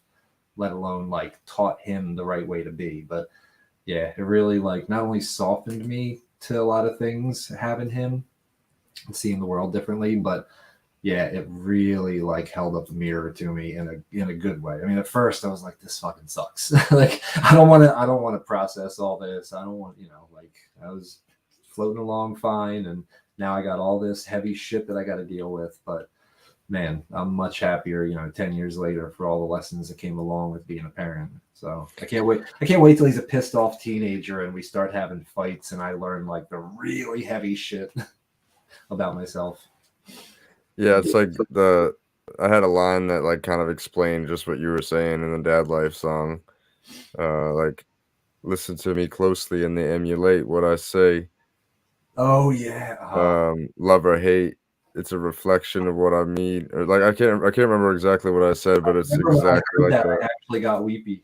Like when I heard that part, I remember that. As soon as you started doing, oh man, killed Oh, you're a reflection of me and what I said. Perfection, cold lemonade on a summer day. Like it doesn't matter how much like they fuck up, it's like, whoa, like that's totally like me. Like they're so perfect. Like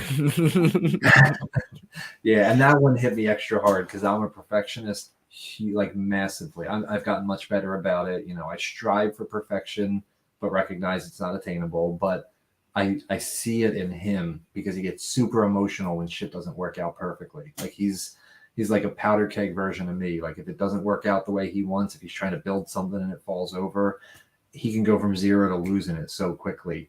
So that line hit extra hard with the perfectionist part because I'm constantly trying to find the balance between being a good coach, pushing him towards the potential that I know he has, but not pushing so hard that he feels like he has to achieve to have my love. Like I want him to know I have high standards for him, but even if he doesn't hit them, I'm going to love him anyway. I just know what he's capable of from what I've seen. So I don't want him to get lazy or complacent or whatever, but I never want him to feel like he has to be perfect. He has to do exactly what I want or do it exactly the way that I would. So yeah, I remember in that perfection line, I heard that. That was a nice little wordplay there. Man, yeah, even talking music. about hip hop in this. Yeah, I can't believe it. To talk about, it's crazy. That's why these are fun. It's just like I don't get to have long form conversations one on one with people like ever. So it's I mean, this is second best to real life, obviously. Like I like in person functions and meeting up with people and talking. Like it's just, this is convenient because we're all kind of far away, not super far, but far enough to be like, fuck, this would be really hard to have a 3 hour podcast because we got to drive either 4 hours towards each other or like one of us has to drive like 8 hours. Like Yeah. it's just one of those things. And Once the farm's open, though, I'm taking that trip because I want to come up there. true that. True that. You definitely have to. I honestly can't wait. I'm gonna text my farmer probably next week or after it's spring and be like, happy spring. I just want to let you know, like, don't touch, please. Let it just grow and let's see what happens. Even on the weeds, I'll kind of pick through, and I'm really scared about the like midsummer going in there, and all the fucking plants are gonna be 8 feet tall, and it's gonna be an acre of like 8 foot tall plants, and I'm gonna walk in and like just be lost. You're gonna have to like have the drone with the cam on a monitor so you can like fly overhead and like walk yourself through with the drone looking down. Exactly. I mean, nuts. Do you do like trail cams or anything so you can see if there's wildlife coming through or anything like that? If we can get the funding and whatnot, like once we get up, and then like I said, I have a feeling it'll sell out quick. That's part of the upgrades I want to do is like cameras and whatnot. Nice. Yeah, it's. I also would love to get like some kind of time lapse. I just think I'm not ready for that. I don't think I'm technologically ready for that yet. Yeah. And then I got to have Ron come out with the camera too, the carbon camera. Dude, we literally captured like 4 tons of carbon just by fixing the soil. It was incredible. Like seeing my results with no crop. Like this is the things that make me so grateful for the buyers, the token holders now, because it's like y'all believed it before there was any results. Then a lot of you guys get it when I say that we sequestered that much with no crop. Yeah, that's And nuts. and a few other people have bought in after that, like, and I just feel like everybody's just waiting to see, like, is he full of shit? Like he's failed the last 2 seasons. He's got to be full of shit. Like, like, These people don't even know. yeah, exactly. Oh, And I don't even view it as like failure because in farming, like that's part of farming. Like I've kind of had a little bit of a cheat code because I work with a farmer who's done it as long as I've been alive. Um, but he doesn't help me every day. And yeah. when he helps me, it's in like 15-minute spurts of advice. I'm trying to like think of like 5 things like, okay, fuck. What did I want to ask him about? Like, and I'm like I'm like getting my ass beat by the heat and dehydrated. I'm trying to think of like, what did I want to talk to him about? Weather's nice. Like, like, so I'm barely getting any advice, but like it does help with the advice I get. Some of the equipment he's let me use and stuff like that.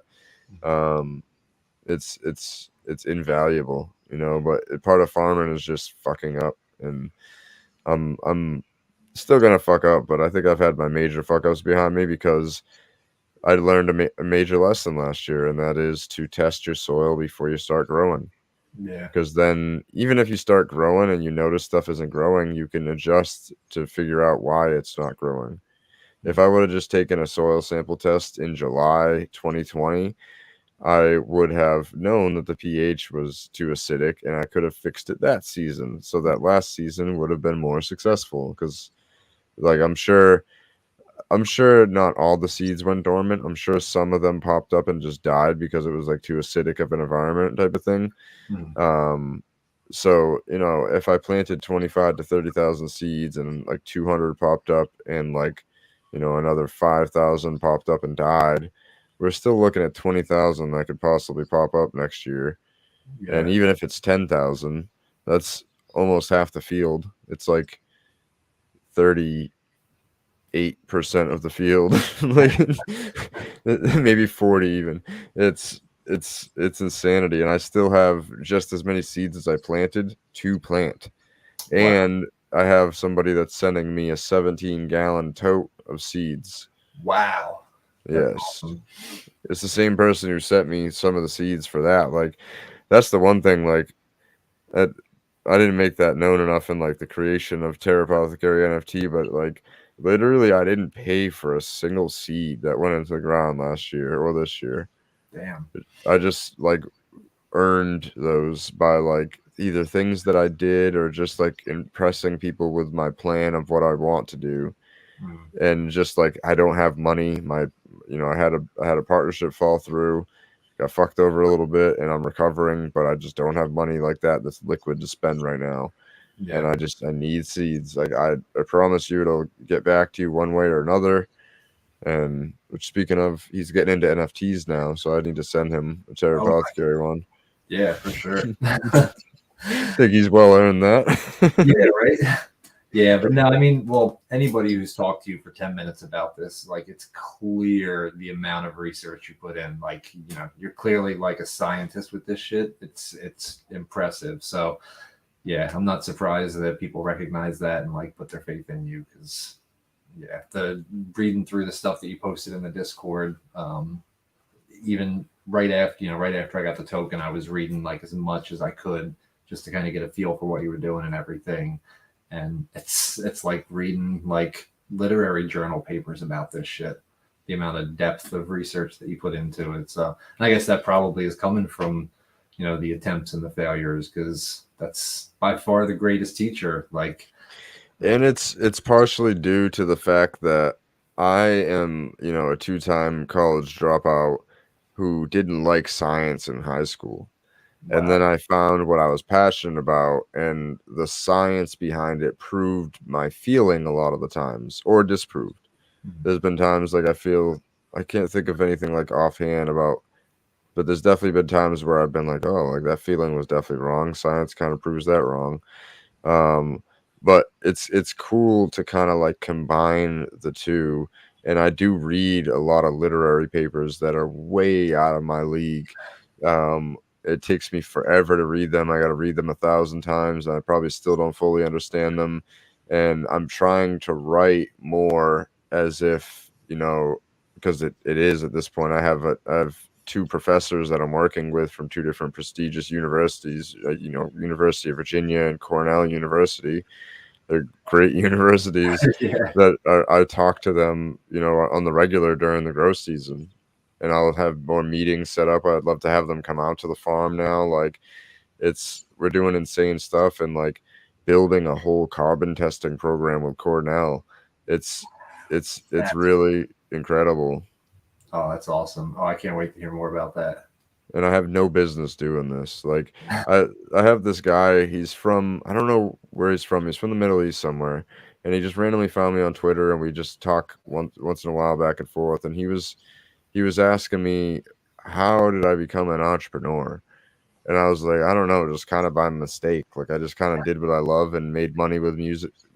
Like, we had a studio set up, and then I liked cannabis, so I again went for what I loved and wanted to make money off that and make my life living and my legacy off of that.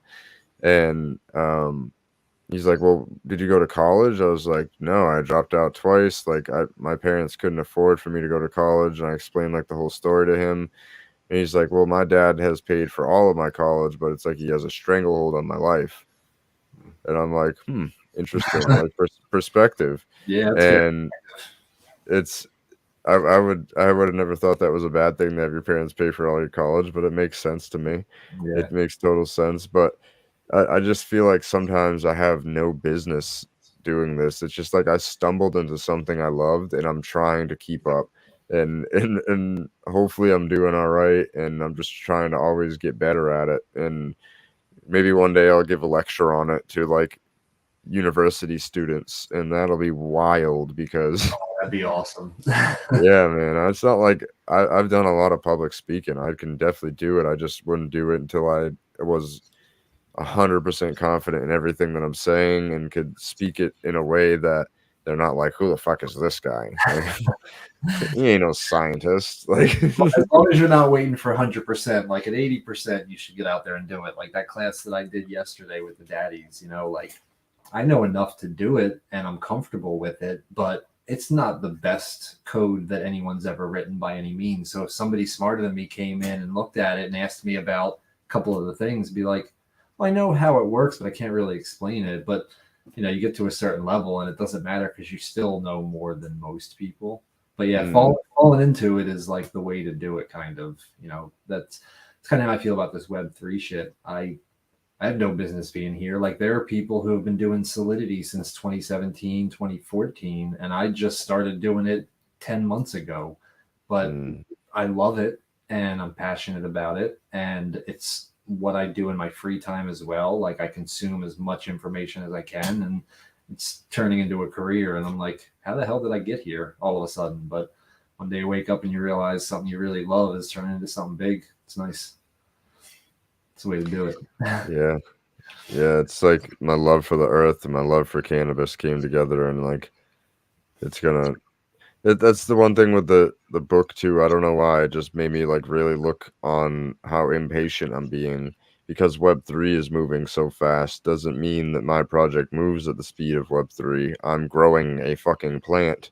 Like I can't go faster. It's impossible to go faster. Yeah, like force you to slow down. Literally, it was a weird realization. Like, damn, Adam, like you're involved in the NFT space, but like you are different. Like you rely on Mother Earth and nature and growing outside. You're not growing in a greenhouse because you're trying to do something large scale. Yeah. It's just a weird realization that you would think I would have had a long time ago. Yeah, sometimes the most obvious stuff doesn't hit until much later, but then when it does, it's much more impactful for sure. Yeah. You should go because your birthday's coming up. You don't want to be celebrating it with me. I wouldn't even mind, but I am hungry because I have the munchies now.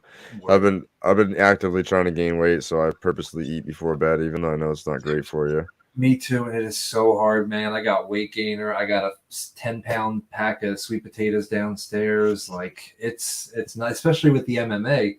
I need to eat 3,000 to 3,500 just to maintain because of the anxiety and the thought processes and how many calories the brain burns. Now I'm doing MMA, dude. It's nuts. Like, are you striking? No, because I don't know what that is.